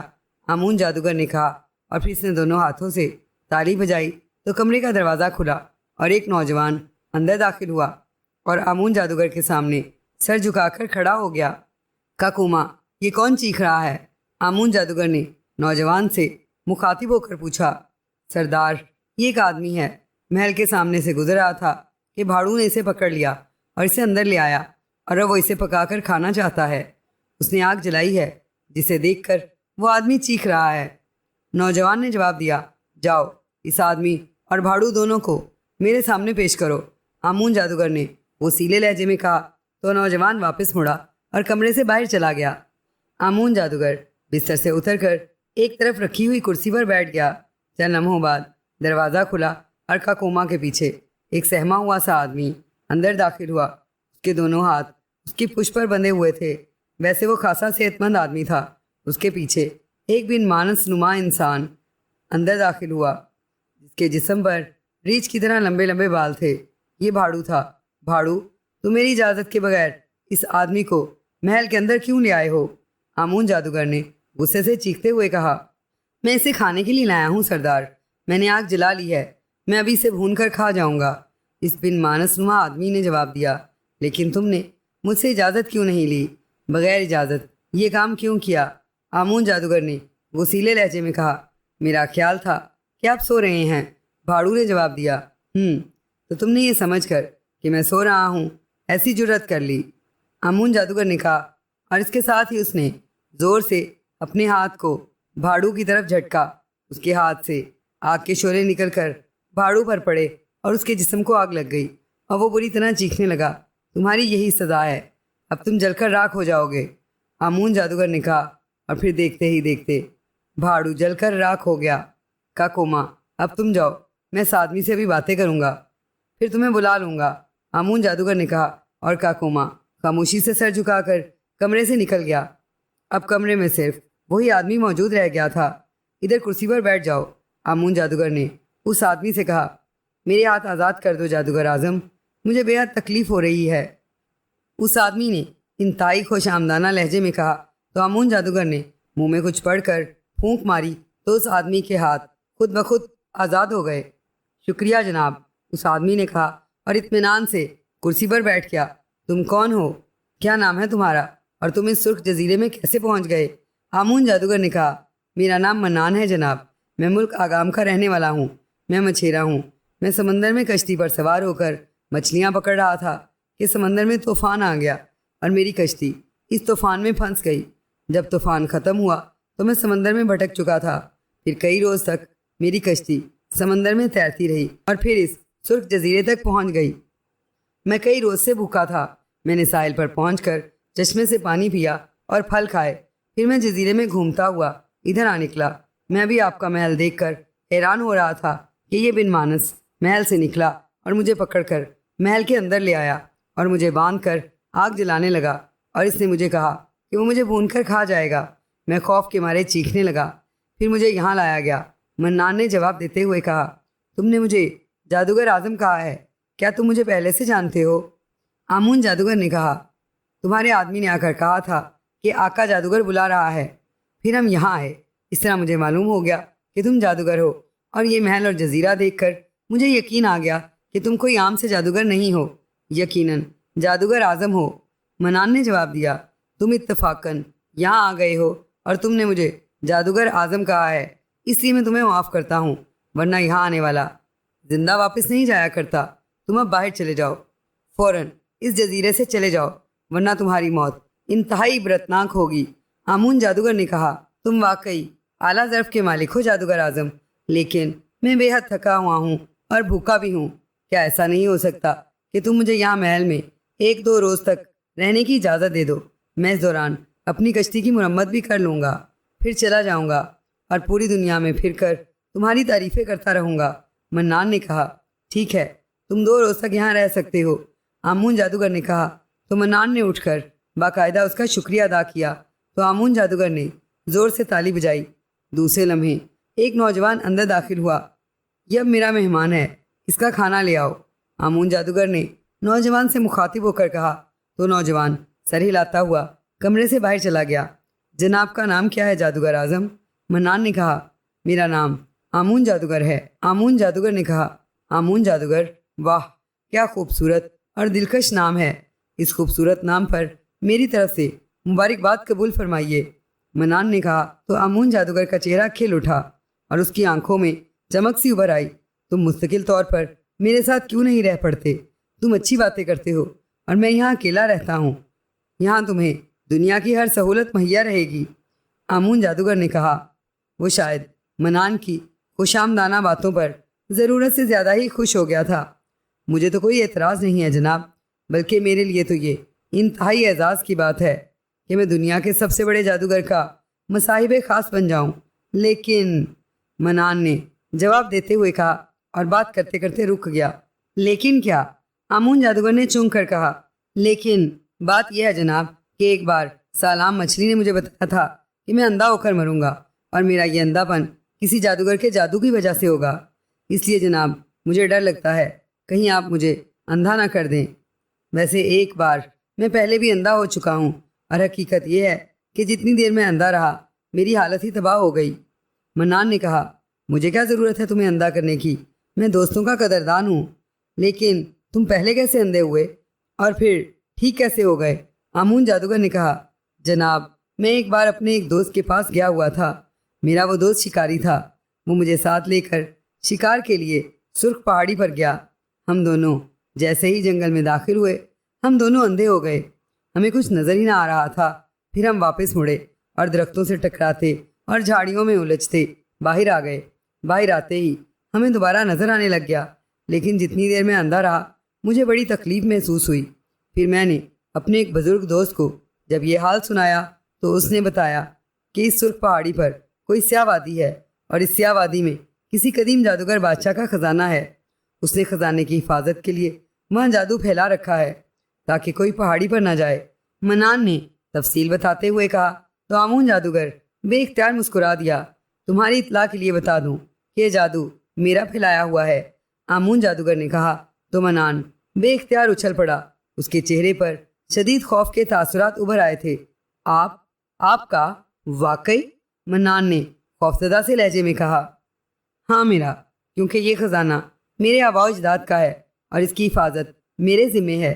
میرے باپ کے زمانے میں لوگ وہاں پہنچ جایا کرتے تھے اور وہاں موجود سیاہ سائے انہیں ہلاک کر دیتے تھے، لیکن جتنے لوگ ہلاک ہوتے اتنے ہی وہاں پہنچ جاتے۔ پھر میرا باپ وفات پا گیا تو اس خزانے کی حفاظت میرے ذمے لگ گئی۔ میں نے سوچا کہ وہاں لوگوں کا داخلہ ہی بند کر دیا جائے، ورنہ کوئی ایسا بھی وہاں پہنچ سکتا ہے جو ان سایوں کے باوجود خزانہ حاصل کر لے۔ اس لیے میں نے وہاں جنگل کی سرحدوں پر اندھا کرنے والا جادو پھیلا دیا۔ اس لیے جو آدمی اندر داخل ہوتا ہے وہ اندھا ہو جاتا ہے اور خوف کے مارے واپس آ جاتا ہے۔ آمون جادوگر نے جواب دیا، آپ نے صرف سرحدوں پر یہ جادو پھیلایا ہوا ہے، آگے نہیں ہے؟ منان نے حیران ہو کر کہا، نہیں، صرف سرحدوں پر ہے، صرف 100 گز کے فاصلے تک اس کا اثر ہے۔ اگر کوئی آدمی واپس جانے کی بجائے آگے بڑھتا جائے تو جیسے ہی وہ 100 گز دور جائے گا ٹھیک ہو جائے گا، لیکن لوگ اندھے ہوتے ہی واپس دوڑ پڑتے ہیں۔ آمون جادوگر نے ہنستے ہوئے کہا، آپ کو چاہیے تھا کہ آپ پوری پہاڑی پر ہی جادو پھیلا دیتے۔ منان نے کہا، نہیں، اتنے وسیع علاقے میں جادو مستقل کام نہیں کر سکتا، صرف وقتی طور پر کام کرتا ہے۔ آمون جادوگر نے جواب دیا، اس جادو سے بچنے کا بھی کوئی طریقہ ہے؟ ہو سکتا ہے آپ سے کوئی بڑا جادوگر یہ خزانہ حاصل کر لے۔ منان نے کہا، اور اسی لمحے دروازہ کھلا اور وہی نوجوان اندر داخل ہوا جسے آمون جادوگر نے کھانا لانے کا کہا تھا۔ اس نے سر پر ایک بڑا سا طبق اٹھایا ہوا تھا جو اس نے منان کے سامنے رکھ دیا۔ اس میں روٹیاں تھیں اور بھنا ہوا سالم بکری کا دھڑ۔ اس کھانے میں جادو وغیرہ تو شامل نہیں ہے؟ منان نے گھبرائے ہوئے لہجے میں کہا، ارے نہیں، یہ اصل کھانا ہے، جادو کا کھانا نہیں ہے۔ آمون جادوگر نے ہنستے ہوئے کہا، اور منان نے اسبات میں سر ہلا دیا اور پھر کھانا کھانا شروع کر دیا۔ کھانا بےحد لذیذ تھا، اس لیے اس نے پیٹ بھر کر کھایا، ساتھ ہی پانی بھی تھا۔ چنانچہ کھانا کھانے اور پانی پینے کے بعد وہ نوجوان طبق اٹھا کر لے گیا۔ تم پوچھ رہے تھے کہ کوئی بڑا جادوگر اس جادو کو ختم کر سکتا ہے؟ یہ جادو قدیم بادشاہ جادوگر کا کیا ہوا ہے، اسے صرف جادو دیوتا ہی ختم کر سکتا ہے۔ اسی طرح یہ خزانہ بھی مکمل طور پر محفوظ ہے۔ اس مخلوق سے، جسے سیاہ سائے کہا جاتا ہے، سے بڑا جادوگر اور بڑے سے بڑا بہادر بھی نہیں بچ سکتا۔ یہ انتہائی خوفناک مخلوق ہے، انتہائی خوفناک۔ البتہ ایک خامی ہے اس اندھا کرنے والے جادو میں کہ اس کا اثر عورتوں پر نہیں ہوتا، لیکن عورتیں تو نہ شکار کے لیے جاتی ہیں اور نہ وہ مخلوق تک پہنچ سکتی ہیں۔ ایک لحاظ سے تو یہ خامی بھی نہیں ہے، آمون جادوگر نے جواب دیا۔ کتنا بڑا خزانہ ہے یہ؟ کیا بہت بڑا ہے؟ منان نے کہا، ہاں، بہت بڑا، یوں سمجھو کہ 7 بادشاہوں کے خزانے سے بھی بڑا۔ آمون جادوگر نے کہا، آپ جادوگر اعظم ہیں، آپ اسے خود کیوں نہیں حاصل کر لیتے؟ منان نے کہا، میں تو اس کی حفاظت کر سکتا ہوں، اور بس، اس مخلوق سے لڑنا تو میرا کام ہی نہیں ہے، وہ ایک لمحے میں میری بھی بوٹیاں کر دے گی۔ یہ خزانہ جس کی اصل ملکیت تھا، وہ جب دوبارہ زندہ ہو کر آئے گا تب خود ہی اس مخلوق کا خاتمہ کر کے حاصل کر لے گا۔ آمون جادوگر نے کہا، یہ مخلوق کیا کرتی ہے؟ کس طرح مارتی ہے؟ کیا اس پر تلوار کا اثر نہیں ہوتا؟ منان نے پوچھا۔ اس پر کسی ہتھیار کا اثر نہیں ہوتا، کیونکہ سینکڑوں سالوں کے بعد اب یہ مخلوق ٹھوس نہیں رہی، سایہ بن گئی ہے۔ البتہ ٹھوس حالت میں یہ چمگادڑ ہوتا ہے، اور یہ چمگادڑ اس قدر خوفناک ہوتے ہیں کہ ایک لمحے میں آدمی کا گوشت کھا جاتے ہیں۔ چونکہ ان چمگادڑوں کو روشنی میں نظر نہیں آتا، اس لیے بادشاہ جادوگر نے اس پوری وادی کو ہی سیاہ رنگ کر دیا تھا تاکہ وہاں ہر وقت اندھیرا چھایا رہے۔ آمون جادوگر نے جواب دیا، جناب، کیا ایسا نہیں ہو سکتا کہ آپ اپنے جادو کے زور پر مجھے میرے شہر پہنچا دیں؟ اچانک مجھے اپنے بیوی بچے یاد آنے لگ گئے ہیں۔ میرا وعدہ ہے کہ میں چند روز بعد خود ہی واپس آپ کے پاس پہنچ جاؤں گا۔ اچانک منان نے کہا، کیوں نہیں ہو سکتا؟ آنکھیں بند کرو اور جب تک میں نہ کہوں آنکھیں نہ کھولنا۔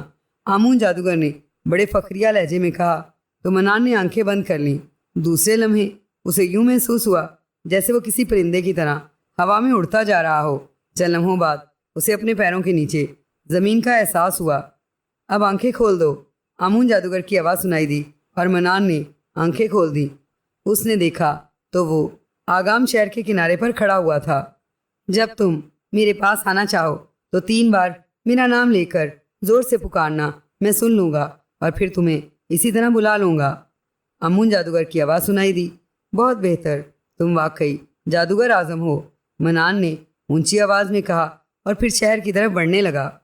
شہزادہ بہزاد ایک کمرے میں بیٹھا اپنی بیوی بختاور سے باتیں کرنے میں مصروف تھا کہ کمرے کا دروازہ کھلا اور ایک ملازم اندر داخل ہوا۔ آپ کا دوست منان حاضر ہونے کی اجازت چاہتا ہے جناب، ملازم نے کہا تو شہزادہ اور بختاور دونوں چونک پڑے۔ اسے بٹھاؤ، ہم آ رہے ہیں، شہزادے نے کہا، اور پھر ملازم کے جانے کے بعد وہ اٹھ کھڑا ہوا۔ شہزادہ حضور، کیا منان کامیاب لوٹا ہوگا؟ بختاور نے بھی اٹھ کر کھڑے ہوتے ہوئے کہا، اس سے بات ہوگی تبھی پتہ چلے گا، ویسے وہ بے حد ہوشیار آدمی ہے۔ شہزادے نے جواب دیا اور پھر تیز تیز قدم اٹھاتا کمرے کے بیرونی دروازے کی طرف بڑھ گیا۔ بختاور بھی اس کے پیچھے چلنے لگی۔ تھوڑی دیر بعد وہ دونوں ایک بڑے کمرے میں داخل ہوئے تو وہاں منان بیٹھا ہوا تھا۔ وہ ان دونوں کو اندر آتے دیکھ کر کھڑا ہو گیا اور پھر اس نے جھک کر پہلے شہزادہ بہزاد اور پھر بختاور کو سلام کیا۔ بیٹھو منان، اور مجھے بتاؤ کہ تم کامیاب لوٹے ہو یا نہیں۔ سلام دعا کے بعد شہزادے نے منان سے مخاطب ہو کر کہا، میرا تو یہی خیال ہے جناب کہ میں کامیاب لوٹا ہوں۔ منان نے مسکراتے ہوئے کہا تو شہزادہ بے اختیار مسکرا دیا۔ پھر یہ خیال نہیں ہو سکتا، یقیناً تم کامیاب لوٹے ہوگے۔ بہرحال تفصیل تو بتاؤ، شہزادے نے کہا تو منان نے اسے سرخ جزیرہ جہاں آمون جادوگر کی رہائش تھی تک پہنچنے اور پھر وہاں سے یہاں واپس آنے تک سب کچھ تفصیل سے بتا دیا۔ اوہ، اس کا مطلب ہے کہ میں اگر وہاں جاؤں تو میں اندھی نہیں ہوں گی۔ بختاور نے خوش ہوتے ہوئے کہا، لیکن تم کیسے جا سکتی ہو؟ ہم نے وہاں سیر کرنے تو نہیں جانا۔ شہزادہ بہزاد نے جواب دیا، آپ نے وعدہ کیا تھا کہ آپ مجھے کبھی اپنے آپ سے علیحدہ نہیں کریں گے۔ بختاور نے منہ بناتے ہوئے کہا، اور میں اپنے وعدے پر قائم ہوں۔ اب دیکھو، ہم شادی کے بعد ایران اکٹھے گئے، وہاں ہماری شادی کا جشن منایا گیا، یہاں بھی ہم اکٹھے رہے۔ پھر منان سے مل کر جب یہ فیصلہ ہوا کہ اس خزانے کو حاصل کر کے اسے ایران کی رعایا میں تقسیم کر دیا جائے تاکہ غریب لوگ اس سے فائدہ اٹھا سکیں، تو ہم یہاں واپس آ گئے۔ تب بھی ہم اکٹھے ہی واپس آئے، یہاں ہم مکان خرید کر رہنے لگے، تب بھی تم ساتھ رہیں۔ تو وعدہ تو پورا ہو رہا ہے بختاور، لیکن پہاڑی پر جانے، اس مخلوق سے لڑنے کے بعد خزانہ حاصل کرنا، یہ چونکہ انتہائی خطرناک کام ہے، اس لیے اس موقع پر ہم اکٹھے نہیں رہ سکتے۔ شہزادہ بہزاد نے بڑی تفصیل سے بات کرتے ہوئے کہا، کچھ بھی ہو میں آپ کے ساتھ جاؤں گی، ورنہ تو دوسرے لمحے میں خوف سے مر جاؤں گی۔ آپ کے ساتھ مجھے خوف محسوس نہیں ہوتا، چاہے مجھے قبر میں ہی کیوں نہ جانا پڑے۔ بختاور نے فیصلہ کن لہجے میں کہا، شہزادی صاحبہ، شہزادہ حضور درست کہہ رہے ہیں، یہ کام انتہائی خطرناک ہے۔ اس بار منان نے بات کرتے ہوئے کہا، خطرناک ہے تو آپ لوگ بھی مت جائیں۔ بختاور نے کہا، ہم تو خلق خدا کے فائدے کے لیے جا رہے ہیں، اور جو لوگ دوسروں کی خدمت کے لیے کام کرتے ہیں ان کی مدد اللہ تعالیٰ بھی کرتا ہے۔ شہزادے نے جواب دیتے ہوئے کہا، تو پھر میں اس کار خیر میں حصہ کیوں نہ لوں؟ بہرحال یہ طے ہے کہ اگر آپ جائیں گے تو میں بھی ساتھ جاؤں گی۔ بختاور نے عورتوں کی طرح ضد کرتے ہوئے کہا، اچھا ٹھیک ہے، بس چلی جانا۔ شہزادہ بہزاد نے ایک طویل سانس لیتے ہوئے کہا، اور اس کے اس انداز پر منان بھی ہنس پڑا اور بختاور بھی مسکرا دی۔ منان، تم واقعی کامیاب لوٹے ہو، ہمارا سیاہ وادی تک پہنچنے والا مسئلہ تو حل ہو گیا۔ مجھے اصل فکر اسی بات کی تھی۔ شہزادے نے کہا، وہ تو اچھا ہوا کہ اس نے خود بتا دیا، ورنہ پھر مجھے انگلیاں ٹیڑھی کرنی پڑتی اور اس آمون جادوگر کے حلق سے سب کچھ اگلوانا پڑتا۔ منان نے مسکراتے ہوئے کہا، لیکن اگر وہ لمبے لمبے بالوں والا بن مانس تمہیں واقعی آگ پر بھون کر کھا جاتا تب؟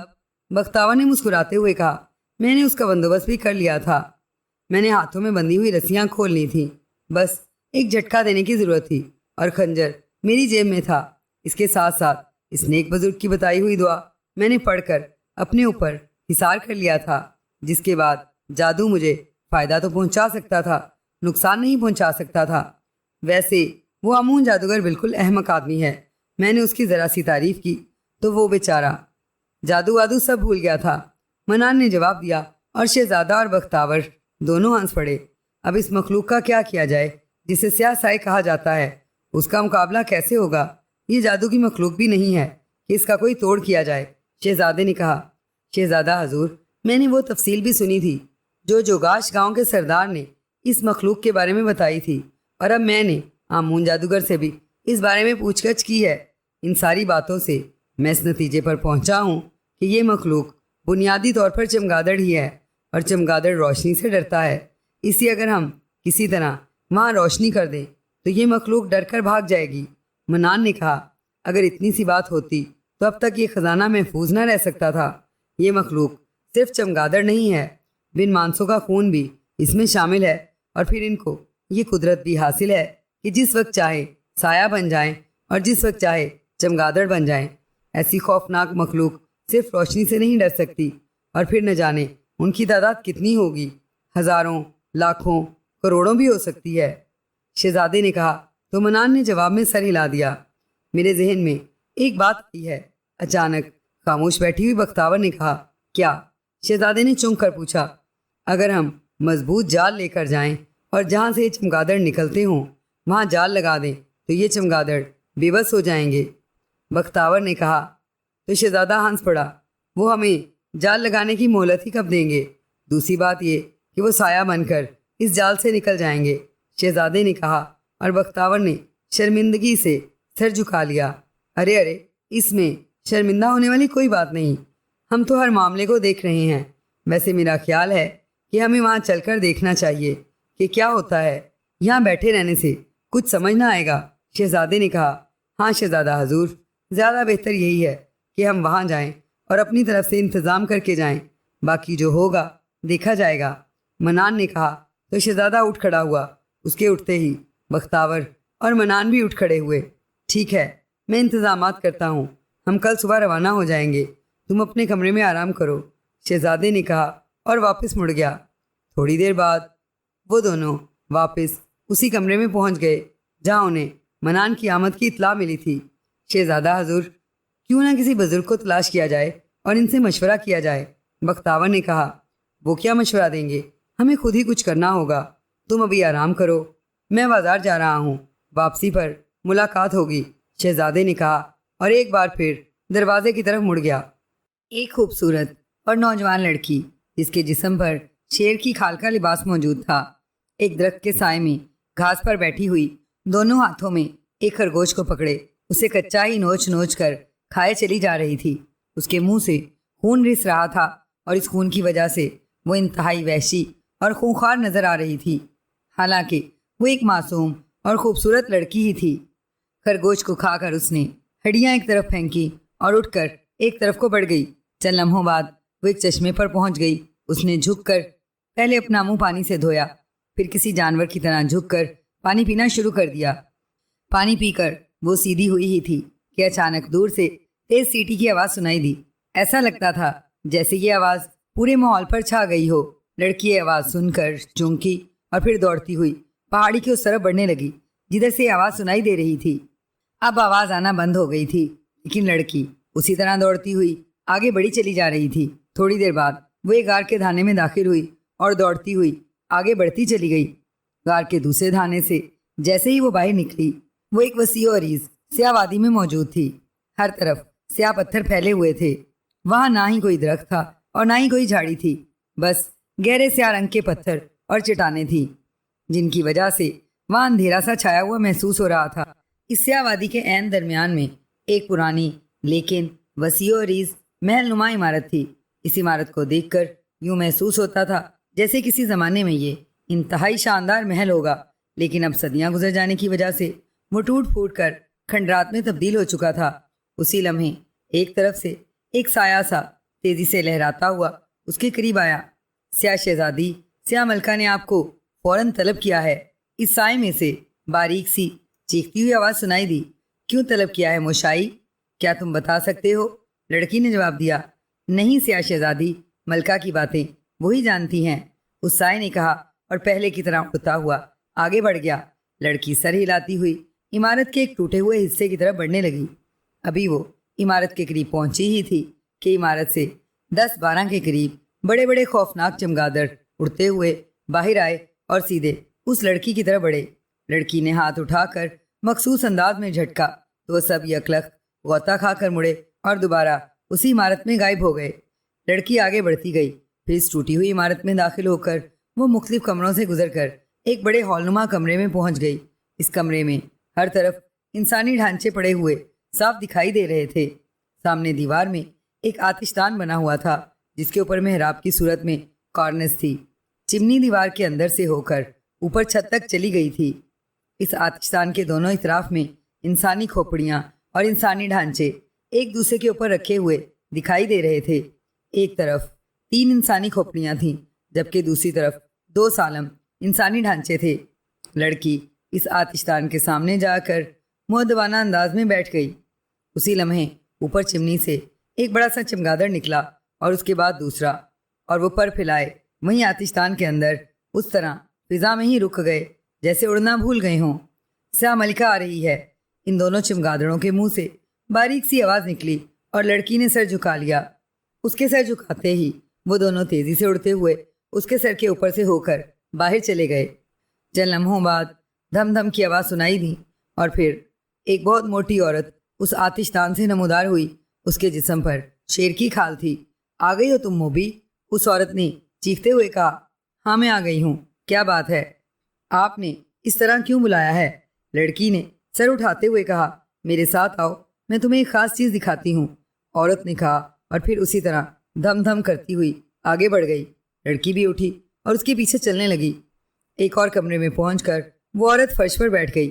اس نے اپنا منہ ایک دیوار کی طرف کر دیا اور پھر اس نے اپنے دونوں ہاتھ فضا میں اٹھائے اور اس نے انہیں عجیب سے انداز میں ہلانا شروع کر دیا۔ ساتھ ہی وہ منہ سے عجیب سے الفاظ بھی نکال رہی تھی۔ چند لمحوں بعد دیوار کسی روشن آئینے کی طرح نظر آنے لگی اور پھر اس پر ایک منظر نظر آنے لگ گیا۔ یہ انتہائی گھنا جنگل تھا جس میں دو مرد اور ایک عورت آگے چل رہے تھے۔ اس عورت نے ایک مرد کا ہاتھ پکڑا ہوا تھا اور اس مرد نے دوسرے مرد کا، اور وہ آہستہ آہستہ اس طرح چل رہے تھے جیسے دونوں مرد آنکھوں سے اندھے ہوں۔ یہ کون ہے سیاہ ملکہ؟ لڑکی نے حیران ہو کر کہا۔ اس میں جو مرد آگے ہے اس کا نام شہزادہ بہزاد ہے اور وہ ملک ایران کا شہزادہ ہے۔ جو عورت اس کا ہاتھ پکڑے ہوئے ہے اس کا نام بختاور ہے۔ یہ ایک مچھیرے کی بیٹی ہے لیکن اب شہزادہ بہزاد کی بیوی ہے، اور جو دوسرا مرد ہے اس کا نام منان ہے۔ یہ ایران کے وزیر اعظم کا بیٹا ہے اور انتہائی چالاک اور ہوشیار آدمی ہے۔ یہ تینوں سیاہ وادی کا خزانہ حاصل کرنے آ رہے ہیں۔ اس موٹی عورت نے جواب دیتے ہوئے کہا۔ لیکن یہ واپس کیوں نہیں گئے؟ اندھے تو ہو گئے ہیں۔ لڑکی نے حیران ہوتے ہوئے کہا۔ میں نے معلوم کر لیا ہے، یہ منان بے حد ہوشیار آدمی ہے۔ اس نے آمون جادوگر کو احمق بنا کر اس سے ساری معلومات حاصل کر لی ہیں۔ انہیں معلوم ہو گیا ہے کہ صرف 100 گز کے فاصلے تک آمون جادوگر کے جادو کا اثر ہے اور عورتوں پر اس جادو کا اثر نہیں ہوتا، اس لیے یہ اندھے ہونے کے باوجود آگے بڑھ رہے ہیں اور یہ عورت ان کی رہنمائی کر رہی ہے۔ موٹی عورت نے جواب دیا۔ لیکن کیا یہ احمق ہیں؟ کیا ان کا خیال ہے کہ یہاں کاشومی کی موجودگی کے باوجود یہ خزانہ حاصل کر لیں گے؟ لڑکی نے کہا۔ ایسا کیسے ہو سکتا ہے سیاہ شہزادی؟ آج تک کوئی یہ خزانہ حاصل کر سکا ہے جو یہ حاصل کر لیں گے؟ عورت نے جواب دیا۔ سیاہ ملکہ، کیا ایسا نہیں ہو سکتا کہ ہم انہیں سمجھا بجھا کر واپس بھیج دیں؟ مجھے خوف آتا ہے جیتے جاگتے انسانوں کو ڈھانچوں میں تبدیل ہوتے دیکھ کر۔ لڑکی نے کہا۔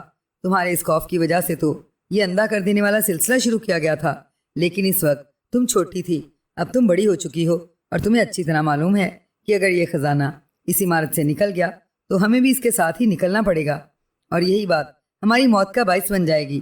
عورت نے کہا۔ سیاہ ملکہ، کیا ایسا نہیں ہو سکتا کہ ہم ان کے ساتھ دنیا میں واپس چلے جائیں؟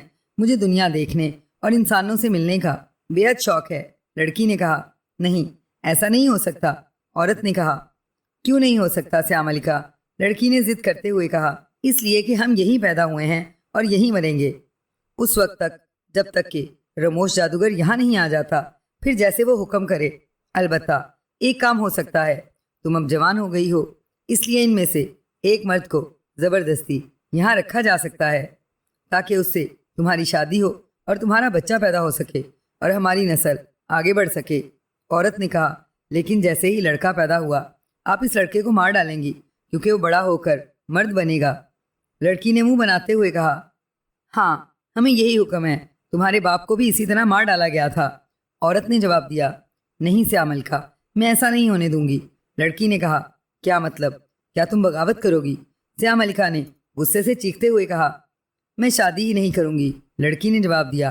اوہ نہیں، یہ رموش جادوگر کا حکم ہے کہ جب وہ یہاں آئے تو اسے ایک خوبصورت کنیز فوراً مل جائے، اس لیے تو صدیوں سے یہ سلسلہ چل رہا ہے اور نہ جانے کب تک چلتا رہے۔ عورت نے جواب دیا۔ اب میں ایسا نہیں ہونے دوں گی۔ لڑکی نے ضد کرتے ہوئے کہا۔ ضد کرنے کا کوئی فائدہ نہیں ہے، وہی ہوگا جو ہوتا چلا آ رہا ہے۔ پہلے میں سوچ رہی تھی کہ آمون جادوگر کو کہہ کر دنیا سے تمہارے لیے کوئی خامند یہاں منگوا لوں، لیکن اب یہ لوگ خود آ رہے ہیں تو ان دونوں مردوں میں سے ایک کو تمہارا خامند بننا پڑے گا۔ سیاہ ملکہ نے کہا اور اٹھ کر کھڑی ہو گئی۔ سیاہ ملکہ، لڑکی نے بھی کھڑے ہو کر احتجاج کرتے ہوئے کہا۔ ضد مت کرو شہزادی، ہوگا تو ایسے ہی، پھر ضد کرنے کا کیا فائدہ؟ چلو ایک کام کرو، ان دو مردوں میں سے ایک کو منتخب کر لو، میں کاشومیوں کو کہہ دیتی ہوں کہ وہ اسے ہلاک نہ کریں گی، باقی ایک مرد اور ایک عورت کو یہاں پہنچتے ہی ہلاک کر دیا جائے گا۔ میرا تو خیال ہے کہ اس شہزادے کو تم منتخب کر لو۔ عورت نے کہا، نہیں، وہ پہلے سے شادی شدہ ہے اور میں شادی شدہ آدمی سے شادی نہیں کرنا چاہتی، دوسرا آدمی ٹھیک رہے گا، وہ ویسے بھی مجھے پسند آیا ہے۔ لڑکی نے کہا، ٹھیک ہے، جیسے تمہاری مرضی۔ عورت نے اطمینان کا ایک طویل سانس لیتے ہوئے کہا، کیا ایسا نہیں ہو سکتا سیاہ ملکہ کہ میں خود جا کر وہاں ان سے ملوں اور پھر انہیں اپنے ساتھ لے آؤں؟ لڑکی نے کہا، تم کیوں ایسا کرنا چاہتی ہو؟ وہ خود ہی یہاں تک پہنچ جائیں گے۔ عورت نے کہا، ہو سکتا ہے راستے میں درندے انہیں پھاڑ کھائیں۔ لڑکی نے کہا، او ہاں، یہ خطرہ واقعی موجود ہے، پھر مجھے آمون جادوگر کو کہنا پڑے گا۔ ٹھیک ہے، جاؤ اور انہیں اپنے ساتھ یہاں لے آؤ، لیکن انہیں اپنے متعلق اصل بات نہ بتانا۔ عورت نے کہا، شکریہ سیاہ ملکہ۔ لڑکی نے کہا اور دوڑتی ہوئی کمرے کے دروازے سے باہر نکل گئی۔ شہزادہ بہزاد، بختاور اور منان تینوں سرخ پہاڑی پر واقع جنگل میں آگے بڑھے چلے جا رہے تھے۔ جنگل میں داخل ہوتے ہی شہزادہ بہزاد اور منان دونوں کو نظر آنا بند ہو گیا تھا، لیکن بختاور کو سب کچھ نظر آ رہا تھا، اس لیے اس نے شہزادہ بہزاد کا ہاتھ پکڑ لیا اور شہزادے نے منان کا ہاتھ۔ اس طرح وہ آسانی سے آگے بڑھے چلے جا رہے تھے۔ انہیں معلوم تھا کہ 100 گز کے بعد انہیں دوبارہ نظر آنے لگ جائے گا، اس لیے وہ مطمئن تھے۔ اگر انہیں اس بات کا پہلے سے علم نہ ہوتا تو یقیناً وہ بھی دوسرے لوگوں کی طرح واپس چلے جاتے، کیونکہ کوئی بھی ہمیشہ کے لیے اندھا ہو جانے کا خطرہ مول نہیں لے سکتا تھا۔ اور پھر واقعی کافی دور آنے کے بعد انہیں تھوڑا تھوڑا نظر آنے لگ گیا، اور پھر تھوڑا سا آگے بڑھتے ہی انہیں سب کچھ واضح طور پر نظر آنے لگ گیا۔ اس کے ساتھ ہی انہوں نے ایک دوسرے کے ہاتھ چھوڑ دیے اور شہزادہ اور منان دونوں ادھر ادھر دیکھ کر جنگل کا جائزہ لینے لگے۔ جنگل کافی گھنا تھا، آگے درندے ہوں گے، اس لیے ہمیں حفاظتی انتظامات کر لینے چاہیے۔ میں آگے چلوں گا، تم میرے پیچھے اور بختاور درمیان میں۔ شہزادے نے کہا، اس کی ضرورت نہیں ہے شہزادہ حضور، میرے پاس خنجر موجود ہے، اگر کسی درندے نے حملہ کیا تو میں اپنی حفاظت آسانی سے کر سکتی ہوں، آپ دونوں میری وجہ سے پریشان نہ ہوں۔ بختاور نے بڑے بااعتماد لہجے میں کہا تو وہ دونوں بے اختیار مسکرا دیے، کیونکہ اتنا تو وہ دونوں ہی جانتے تھے کہ بختاور نے شاید کبھی کسی جنگل میں گھومتے ہوئے درندے کو آج تک دیکھا بھی نہ ہوگا، اس لیے لڑنا تو ایک طرف رہا، لیکن وہ دونوں یہ بات بھی سمجھتے تھے کہ بختاور کیوں اتنا حوصلہ دکھا رہی ہے تاکہ اس پر کوئی بات نہ کر سکے۔ وہ تینوں بڑے چوکنا انداز میں پہاڑی پر چڑھتے جا رہے تھے کہ اچانک دور سے انہیں ایک انسانی آواز سنائی دی، اور وہ تینوں ٹھٹک کر رک گئے۔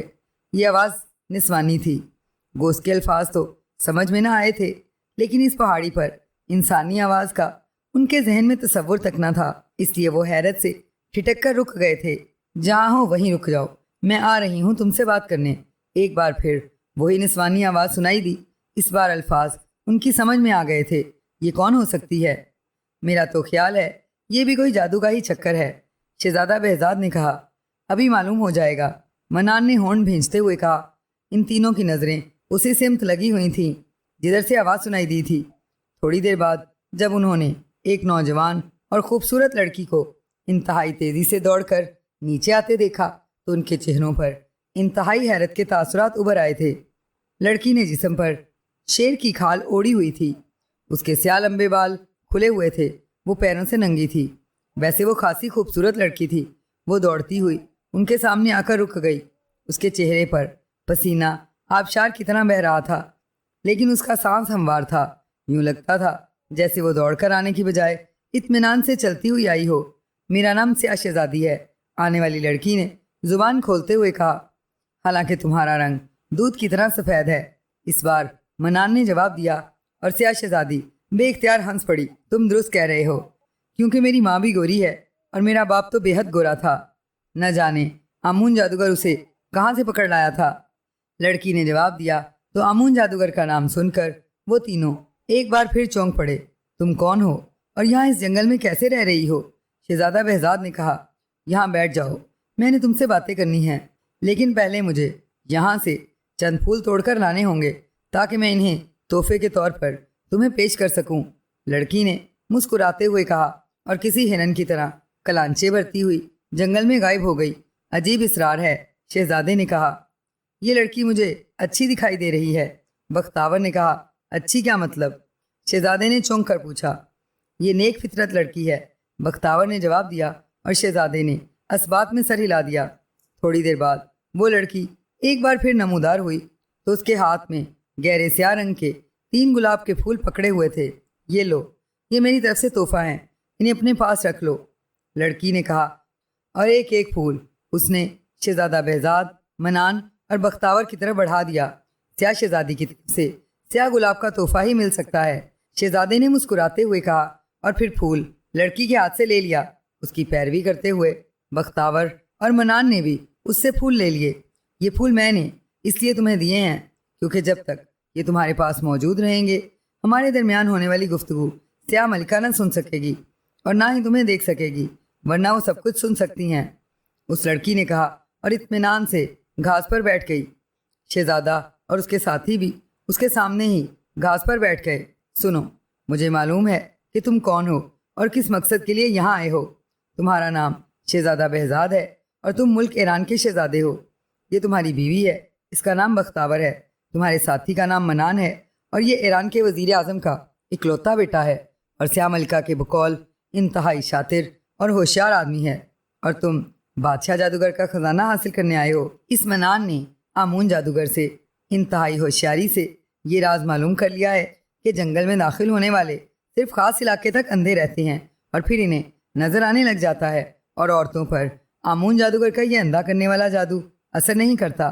لڑکی نے تفصیل بتاتے ہوئے کہا، کیا تم نے یہ سب کچھ جادو کی مدد سے معلوم کیا ہے؟ شہزادے نے کہا، یہ سب سیاہ ملکہ نے معلوم کیا ہے، اسے بادشاہ جادوگر کا جادو آتا ہے، وہ میری ماں ہے، جب وہ مر جائے گی تو پھر یہ جادو میرے قبضے میں آ جائے گا۔ لڑکی نے جواب دیا، تم اور تمہاری ماں کے علاوہ اور کون یہاں رہتا ہے؟ کیا پورا قبیلہ ہے تمہارا؟ شہزادے نے پوچھا۔ نہیں، صرف میں اور میری ماں سیاہ ملکہ یہاں رہتی ہیں۔ میں تمہیں مختصر طور پر بتا دیتی ہوں، یہ خزانہ جسے تم حاصل کرنے آئے ہو ایک قدیم بادشاہ رموش کا ہے جو جادوگر بھی تھا۔ اس نے مرتے وقت اس خزانے کی حفاظت کے لیے بہت سے انتظام کیے۔ اس کا کہنا ہے کہ وہ کبھی نہ کبھی زندہ ہو کر واپس آئے گا اور اسے خزانے کی ضرورت پڑے گی۔ اس کے ساتھ ساتھ اس کے کہنے کے مطابق اسے فوری طور پر خادمہ کی ضرورت بھی پڑے گی، اس لیے اس نے اپنی ایک خاص کنیز کو یہاں چھوڑا اور ایسا انتظام کیا کہ اس خزانے کی حفاظت کرنے والا جادوگر کوئی مرد یہاں لے آئے جس سے اس کنیز کی شادی ہو، اور اگر اس کنیز کا لڑکا پیدا ہو تو لڑکے کو فوری مار دیا جائے، اور اگر لڑکی پیدا ہو تو اسے زندہ رکھا جائے اور اس مرد کو مار دیا جائے۔ اس کے بعد جب وہ لڑکی بڑی ہو جائے تو پھر جادوگر کوئی مرد یہاں پہنچا دے جس سے اس لڑکی کی شادی ہو، اور پھر اس طرح سلسلہ چلتا رہے۔ چنانچہ اس وقت میری ماں اور میں یہاں موجود ہیں۔ ماں کو سیاہ ملکہ کا خطاب ملتا ہے اور لڑکی کو سیاہ شہزادی کا۔ اب میں بڑی ہو گئی ہوں اور سیاہ ملکہ آمون جادوگر کو پیغام بھیجنے والی تھی کہ وہ میرے لیے کوئی مرد یہاں بھیجے کہ تم تینوں یہاں پہنچ گئے۔ سیاہ ملکہ کو اس کا علم ہو گیا، اس نے مجھے بلا کر دیوار کو جادو کی مدد سے آئینے جیسا کیا اور ہم دونوں نے تم تینوں کو آتے دیکھ لیا۔ سیاہ ملکہ نے کہا کہ اب اسے آمون جادوگر کو کہہ کر کسی مرد کو بلانے کی ضرورت نہیں رہی۔ اس نے مجھے کہا کہ میں تم دونوں میں سے کسی ایک کو پسند کر لوں تو باقی 2 کو وہ ہلاک کر دے گی۔ اس نے تو مجھے شہزادہ بہزاد کو پسند کرنے کے لیے کہا، لیکن میں نے انکار کر دیا اور منان کو پسند کر لیا۔ لڑکی نے کہا تو منان بے اختیار اچھل پڑا۔ مجھے؟ منان نے حیران ہو کر کہا، ہاں تمہیں، اور واقعی تم مجھے پسند آئے ہو، میں تم جیسا ہی شوہر چاہتی ہوں۔ میں نے سیاہ ملکہ سے درخواست کی کہ وہ مجھے اجازت دے اور میں تم تینوں سے جا کر مل لوں۔ اس نے مجھے اجازت دے دی اور میں یہاں آ گئی۔ میں نے یہ سیاہ پھول اس لیے تمہیں دیے ہیں تاکہ سیاہ ملکہ ہماری باتیں نہ سن لیں، کیونکہ اب جو بات میں کرنے والی ہوں وہ سیاہ ملکہ کو ہرگز پسند نہیں آئے گی۔ لڑکی نے کہا تو ایک بار پھر وہ تینوں چونک پڑے۔ کون سی بات؟ شہزادے نے پوچھا۔ میں اس قید خانے سے نکلنا چاہتی ہوں، میں اپنی ماں کی طرح یہاں نہیں رہ سکتی، مجھے ایسے ہی موقع کی تلاش تھی اور یہ موقع آ گیا ہے۔ میں تمہیں یہاں کی خوفناک مخلوق کاشومی کو ختم کرنے کی ایک ترکیب بتاتی ہوں۔ اس ترکیب کی مدد سے تم اس مخلوق کا خاتمہ کر دو۔ اس مخلوق کے ہلاک ہوتے ہی آمون جادوگر فوراً یہاں پہنچ جائے گا۔ وہ انتہائی خوفناک جادوگر ہے، لیکن اس کا توڑ بھی میں جانتی ہوں۔ ایک انتہائی رحم دل جادوگر ہے، جادوگر بادشاہ۔ وہ اکثر میری ماں سے ملنے آتا رہتا ہے. اس نے مجھے اپنی بیٹی بنایا ہوا ہے. اب میں اسے کہہ کر اس آمون جادوگر کا بھی خاتمہ کرا دوں گی. اس طرح سب کچھ ختم ہو جائے گا. پھر تم خزانہ یہاں سے حاصل کر لینا. منان مجھ سے شادی کر لے اور پھر ہم اطمینان بھری زندگی گزاریں گے. اگر تمہیں میری یہ تجویز قبول ہے تو ٹھیک ہے، ورنہ دوسری صورت میں منان کو زبردستی میرا شوہر بنا دیا جائے گا اور تم دونوں کو سیاہ ملکہ صرف ایک اشارے پر ہلاک کر دے گی. لڑکی نے تفصیل بیان کرتے ہوئے کہا، مجھے منظور ہے، تم مجھے پسند آئی ہو. اچانک منان نے کہا تو شہزادہ بہزاد اور بختاور دونوں نے چونک کر منان کی طرف دیکھا. اس کے چہرے پر موجود تاثرات بتا رہے تھے کہ وہ واقعی سچ کہہ رہا ہے. اگر منان کو تم پسند آ گئی ہو تو ہمیں کیا اعتراض ہو سکتا ہے؟ شہزادے نے مسکراتے ہوئے کہا، تو پھر سنو، میں منان کو ساتھ لے کر سیاہ ملکہ کے پاس پہنچ جاؤں گی. تم دونوں یہ پھول لے کر اوپر آ جانا. جب تک یہ پھول تمہارے ہاتھوں میں رہیں گے نہ ہی سیاہ ملکہ تمہیں دیکھ سکے گی اور نہ ہی جنگل کے درندے تمہارے قریب آئیں گے. منان کو وہاں پہنچ کر البتہ ایک کام کرنا ہوگا کہ آتش دان کے دونوں طرف موجود انسانی کھوپڑیوں اور انسانی ڈھانچوں کو ریزہ ریزہ کر کے ان کا چورا اس آتش دان کے سامنے بکھیر دینا ہوگا. اس طرح سیاہ ملکہ کا جادو ختم ہو جائے گا، ورنہ وہ بے حد سخت ہے. اب رہ گئی کاشومی مخلوق، تو وہ سیاہ وادی کے ایک طرف موجود ایک اور بڑی وادی میں رہتی ہے. ان کی تعداد سینکڑوں میں نہیں بلکہ ہزاروں میں ہے. یہ مخلوق انتہائی خوفناک ہے. ایک لمحے میں انسان کا گوشت چٹ کر جاتی ہے اور انہیں کسی طرح بھی نہیں مارا جا سکتا. ان کے مارنے کی صرف ایک ہی ترکیب ہے، اور وہ یہ ہے کہ اس وادی کے اندر ایک غار ہے. اس غار کا دہانہ ایک بڑے پتھر سے بند ہے. اس پتھر کو ہٹا دیا جائے یا اس میں سوراخ کر دیا جائے تو اس غار میں صدیوں سے بند سایہ خور بلا باہر آ جائے گی اور پھر وہی ان کا شومیوں کو کھا سکتی ہے، اور کسی طرح بھی یہ مر نہیں سکتے. لڑکی نے کہا، لیکن وہ سائے کیسے اس پتھر کو ہٹانے دیں گے؟ وہ تو فوراً ہی ہم پر حملہ کر دیں گے. شہزادے نے کہا، تمہارے پاس کالے گلاب جب تک موجود رہیں گے تمہیں نہ سیاہ ملکہ دیکھ سکے گی اور نہ سیاہ وادی کے سیاہ سائے. تم اطمینان سے یہ کارروائی کر سکتے ہو، اور منان کو چونکہ میں اپنا شوہر بنانے کا وعدہ کر چکی ہوں اور اس حیثیت سے میں اپنے ساتھ لے جاؤں گی، اس لیے یہاں کے قانون کی وجہ سے اسے کوئی اس وقت تک نہ مار سکے گا جب تک میری لڑکی نہ پیدا ہو جائے. لیکن منان اس سیاہ وادی میں گھوم پھر تو سکتا ہے، لیکن اس سیاہ چٹان کے قریب نہیں جا سکتا. یہ کام تم دونوں کو کرنا ہوگا. لڑکی نے جواب دیا. تم ہمارے متعلق سیاہ ملکہ کو کیا کہو گی؟ شہزادے نے پوچھا. یہی کہ میں نے تم دونوں کو ہلاک کر دیا ہے، اور چونکہ منان نے خود مجھے پسند کر کے میرا شوہر بننا قبول کر لیا ہے، اس لیے میں اسے ساتھ لے آئی ہوں. لڑکی نے جواب دیتے ہوئے کہا، تم اس آمون جادوگر کی آمد کی بات کر رہی تھی، اس کا کیا ہوگا؟ شہزادہ بہزاد نے پوچھا. ہاں، وہ اس مخلوق کے ہلاک ہوتے ہی یہاں پہنچ جائے گا، لیکن تم فکر نہ کرو، وہ ہمیں کوئی نقصان نہیں پہنچائے گا. میں جادوگر بادشاہ کو بلا لوں گی. لڑکی نے کہا تو سب نے اس بات میں سر ہلا دیا. شہزادہ حضور، آپ اس غار کے بھاری پتھر کو اکیلے کیسے ہٹائیں گے؟ منان نے کہا، یہ میرا کام ہے، وہ میں کر لوں گا. شہزادے نے مسکراتے ہوئے کہا تو منان بھی مسکرا دیا. پھر سیاہ شہزادی منان کا ہاتھ پکڑے تیزی سے پہاڑی پر چڑھتی چلی گئی، اور وہ دونوں انہیں اس انداز میں جاتے دیکھ کر مسکراتے رہے. منان اور سیاہ شہزادی کے جانے کے کچھ دیر بعد شہزادہ بہزاد اور بختاور بھی چل پڑے. سیاہ گلاب انہوں نے اپنے لباسوں پر اس طرح لگا لیے تھے کہ وہ گر نہ سکیں. اس طرح ان دونوں کے ہاتھ آزاد ہو گئے تھے. پھر وہ یہ دیکھ کر واقعی حیران رہ گئے کہ راستے میں بے شمار خوفناک درندے انہیں ملے، لیکن کسی نے بھی ان کی طرف توجہ نہ کی، اور وہ چلتے چلتے آخر کار اس وادی تک پہنچ گئے جسے سیاہ وادی کہا جاتا تھا. اس کا خصوصی راستہ سیاہ شہزادی نے انہیں بتا دیا تھا. سیاہ وادی میں ہر طرف اندھیرا سا پھیلا ہوا تھا، درمیان میں کھنڈرات تھے. وہ ان کھنڈرات کی طرف روانہ ہو گئے، لیکن ابھی وہ کھنڈرات تک ہی پہنچے تھے کہ اچانک ان کھنڈرات سے منان دوڑتا ہوا باہر آیا. اس کے پیچھے سیاہ شہزادی تھی. شہزادہ حضور، اب آپ کو فکر کرنے کی ضرورت نہیں ہے، میں نے تمام کام کر لیا ہے. منان نے ان کے قریب پہنچ کر کہا. کیا مطلب؟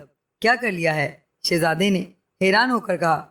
یہاں کا سارا نظام سیاہ ملکہ کے ہاتھ میں تھا. سیاہ شہزادی کو بھی اس کا علم نہ تھا، لیکن میں نے باتوں ہی باتوں میں معلوم کر لیا، اور اس کے بعد میں نے اچانک سیاہ ملکہ کی گردن میں خنجر اتار دیا اور وہ ہلاک ہو گئی. اس کے ہلاک ہوتے ہی پوری وادی میں موجود سیاہ سائے بھی بے جان ہو گئے. وہ سب ختم ہو گئے ہیں. آمون جادوگر بھی اس سیاہ ملکہ کی وجہ سے زندہ تھا. سیاہ ملکہ کے ہلاک ہوتے ہی وہ بھی ہلاک ہو چکا ہے، اس کی لاش بھی اندر پڑی ہوئی ہے، خنجر لگتے ہی وہ بھی یہاں پہنچا تھا، لیکن اسی لمحے سیاہ ملکہ ہلاک ہو گئی اور اس کے ساتھ ہی وہ بھی ہلاک ہو گیا۔ اب خزانہ ہم اطمینان سے لے جا سکتے ہیں، منان نے مسرت بھرے لہجے میں کہا۔ لیکن سیاہ ملکہ تو سیاہ شہزادی کی ماں تھی، شہزادے نے سیاہ شہزادی کو دیکھتے ہوئے کہا، جو بڑے مطمئن انداز میں کھڑی تھی۔ ہاں، وہ میری ماں ضرور تھی، اس نے مجھے جنم دیا تھا، لیکن وہ بے حد ظالم تھی۔ اس نے نہ جانے کس طرح یہ معلوم کر لیا تھا کہ تم دونوں ہلاک نہیں ہوئے، اور میں نے اس کے خلاف سازش کی ہے۔ اس نے کہا کہ وہ منان اور تم دونوں کو ابھی ہلاک کر سکتی ہے، لیکن اس سے پہلے کہ وہ کچھ کرتی، منان نے اس کی گردن میں خنجر اتار دیا۔ اس طرح وہ ہلاک ہو گئی۔ اگر وہ زندہ رہتی تو وہ مجھے کسی صورت بھی آزاد دنیا میں نہ جانے دیتی، اس لیے مجھے اس کی موت پر کوئی افسوس نہیں ہے۔ سیاہ شہزادی نے کہا، لیکن وہ بلا تو آزاد نہیں ہوئی جس نے ان سیاہ سایوں کو کھانا تھا، پھر یہ سب کیسے ہو گیا؟ شہزادے نے کہا، وہ سب غلط تھا، میں نے اس چٹان کو ہٹا کر دیکھ لیا ہے، اندر کوئی بلا نہیں ہے، یہ سب کچھ سیاہ ملکہ نے اپنی بیٹی کو بہلانے کے لیے اسے بتا رکھا تھا۔ منان نے جواب دیا، لیکن سیاہ شہزادی نے تو ہمیں بتایا تھا کہ سیاہ ملکہ کے مرنے پر اس کا جادو اس کے پاس آ جائے گا۔ پھر اس بار بختاور نے کہا، ہاں، لیکن اس وقت جب میں شادی شدہ ہوتی اور میری بچی پیدا ہو چکی ہوتی، اس سے پہلے نہیں۔ لیکن سیاہ ملکہ کی اچانک موت میری شادی سے پہلے ہو گئی، اس لیے اب اس رموش جادوگر کا تمام جادو سیاہ ملکہ کے ساتھ ہی ختم ہو گیا ہے۔ سیاہ شہزادی نے کہا، تم تو واقعی انتہائی ہوشیار اور چلاک ہو منان، سب کچھ تم نے ہم سے پہلے ہی مکمل کر لیا۔ شہزادے نے کہا، بس اتفاقاً ہی سب کچھ ہو گیا۔ سیاہ ملکہ کو مارنا اس لیے لازمی ہو گیا تھا کہ وہ آپ کو ہلاک کرنا چاہتی تھی، اور میں یہ بات برداشت نہ کر سکتا تھا، منان نے جواب دیا، اور شہزادہ ہنس پڑا۔ اب اس خزانے کو یہاں سے ایران لے جانا تو خاصا مشکل کام ہوگا، نہ جانے یہ خزانہ کتنا بڑا ہو۔ شہزادے نے کہا، میں نے دیکھا ہوا ہے، یہ 100 صندوق ہیں، بہت بڑے بڑے، لیکن اگر تم کہو تو میں جادوگر بادشاہ کو بلا لوں، وہ اپنے جادو سے تو پلک جھپکنے میں یہ خزانہ جہاں چاہیں پہنچا سکتے ہیں۔ سیاہ شہزادی نے کہا تو شہزادے نے اسباب میں سر ہلا دیا، تو سیاہ شہزادی نے دونوں ہاتھ فضا میں بلند کیے اور زور زور سے جادوگر بادشاہ کا نام لے کر پکارنا شروع کر دیا۔ دوسرے لمحے ایک لمبے قد اور بھاری جسم کا آدمی نمودار ہو گیا۔ میں آ گیا ہوں سیاہ شہزادی، اور مجھے سب کچھ معلوم ہے کہ تمہارے ہونے والے شوہر منان نے کس طرح یہ سب کچھ کیا ہے۔ میں چاہتا تو وہ کچھ بھی نہ کر سکتا تھا، لیکن چونکہ مجھے معلوم تھا کہ تم منان کو بے حد پسند کرنے لگی ہو، اور منان بھی تمہارے حق میں ہے۔ اس کے علاوہ شہزادہ بہزاد شریف اور نیک آدمی ہے، اس نے کسی شہزادی سے شادی کرنے کی بجائے غریب لڑکی بختاور کو بیوی بنا لیا ہے، اور یہ خزانہ غریب لوگوں میں تقسیم کرنے کے لیے حاصل کرنا چاہتا ہے، اس لیے میں خاموش رہا۔ بادشاہ جادوگر نے کہا، اوہ اوہ، تو تم تھے جادوگر بادشاہ جس نے میری مدد کی، اور جب آمون جادوگر نے مجھے مارنا چاہا تو تم نے مجھے بچا کر بختاور کی جھونپڑی میں پہنچا دیا۔ شہزادے نے مسکراتے ہوئے کہا، ہاں، یہ میں تھا۔ بہرحال تم آنکھیں بند کرو، میں تمہیں ابھی تمہارے ملک پہنچا دیتا ہوں، اور سیاہ وادی کا سارا خزانہ بھی تم سے پہلے وہاں پہنچ چکا ہوگا۔ جادوگر بادشاہ نے کہا۔ تو سب نے آنکھیں بند کر لیں، تو انہیں یوں محسوس ہوا جیسے وہ ہوا میں اڑ رہے ہوں۔ تھوڑی دیر بعد جب ان کے قدم زمین سے لگے تو جادوگر بادشاہ کی آواز سنائی دی۔ وہ انہیں آنکھیں کھولنے کے لیے کہہ رہا تھا، اور شہزادہ بہزاد نے جیسے ہی آنکھیں کھولیں اس نے دیکھا وہ اپنے اس مکان میں ہے جو اس نے محل سے ہٹ کر بنوایا تھا۔ بختاور، منان اور سیاہ شہزادی تینوں بھی اس کے ساتھ تھے، اور صحن میں 100 کے قریب بڑے بڑے صندوق بھی موجود تھے۔ شہزادے نے بے اختیار منان کو گلے لگا لیا، کیونکہ وہ سیاہ وادی کے سیاہ سایوں کو شکست دے کر خزانہ حاصل کر لینے میں آخرکار کامیاب ہو گئے تھے۔ پھر شہزادے نے بادشاہ ایران کے پاس جا کر جب ساری کہانی سنائی تو وہ بھی بے حد خوش ہوا۔ منان کا والد وزیر اعظم بھی اپنے بیٹے کے اس کارنامے پر خوش ہوا، اور پھر منان اور سیاہ شہزادی موبی کی شادی کا اعلان کر دیا گیا، جس میں سب نے شرکت کی، اور اس شادی کے موقع پر شہزادہ بہزاد نے صندوقوں میں موجود تمام خزانہ ایران کے غریب لوگوں میں تقسیم کر دیا، اور دیکھتے ہی دیکھتے غریب لوگ امیر بن گئے۔ وہ سب شہزادہ بہزاد اور منان کو دعائیں دینے لگے۔ پھر شہزادہ اور بختاور اور منان اور سیاہ شہزادی سب ہنسی خوشی زندگی بسر کرنے لگے۔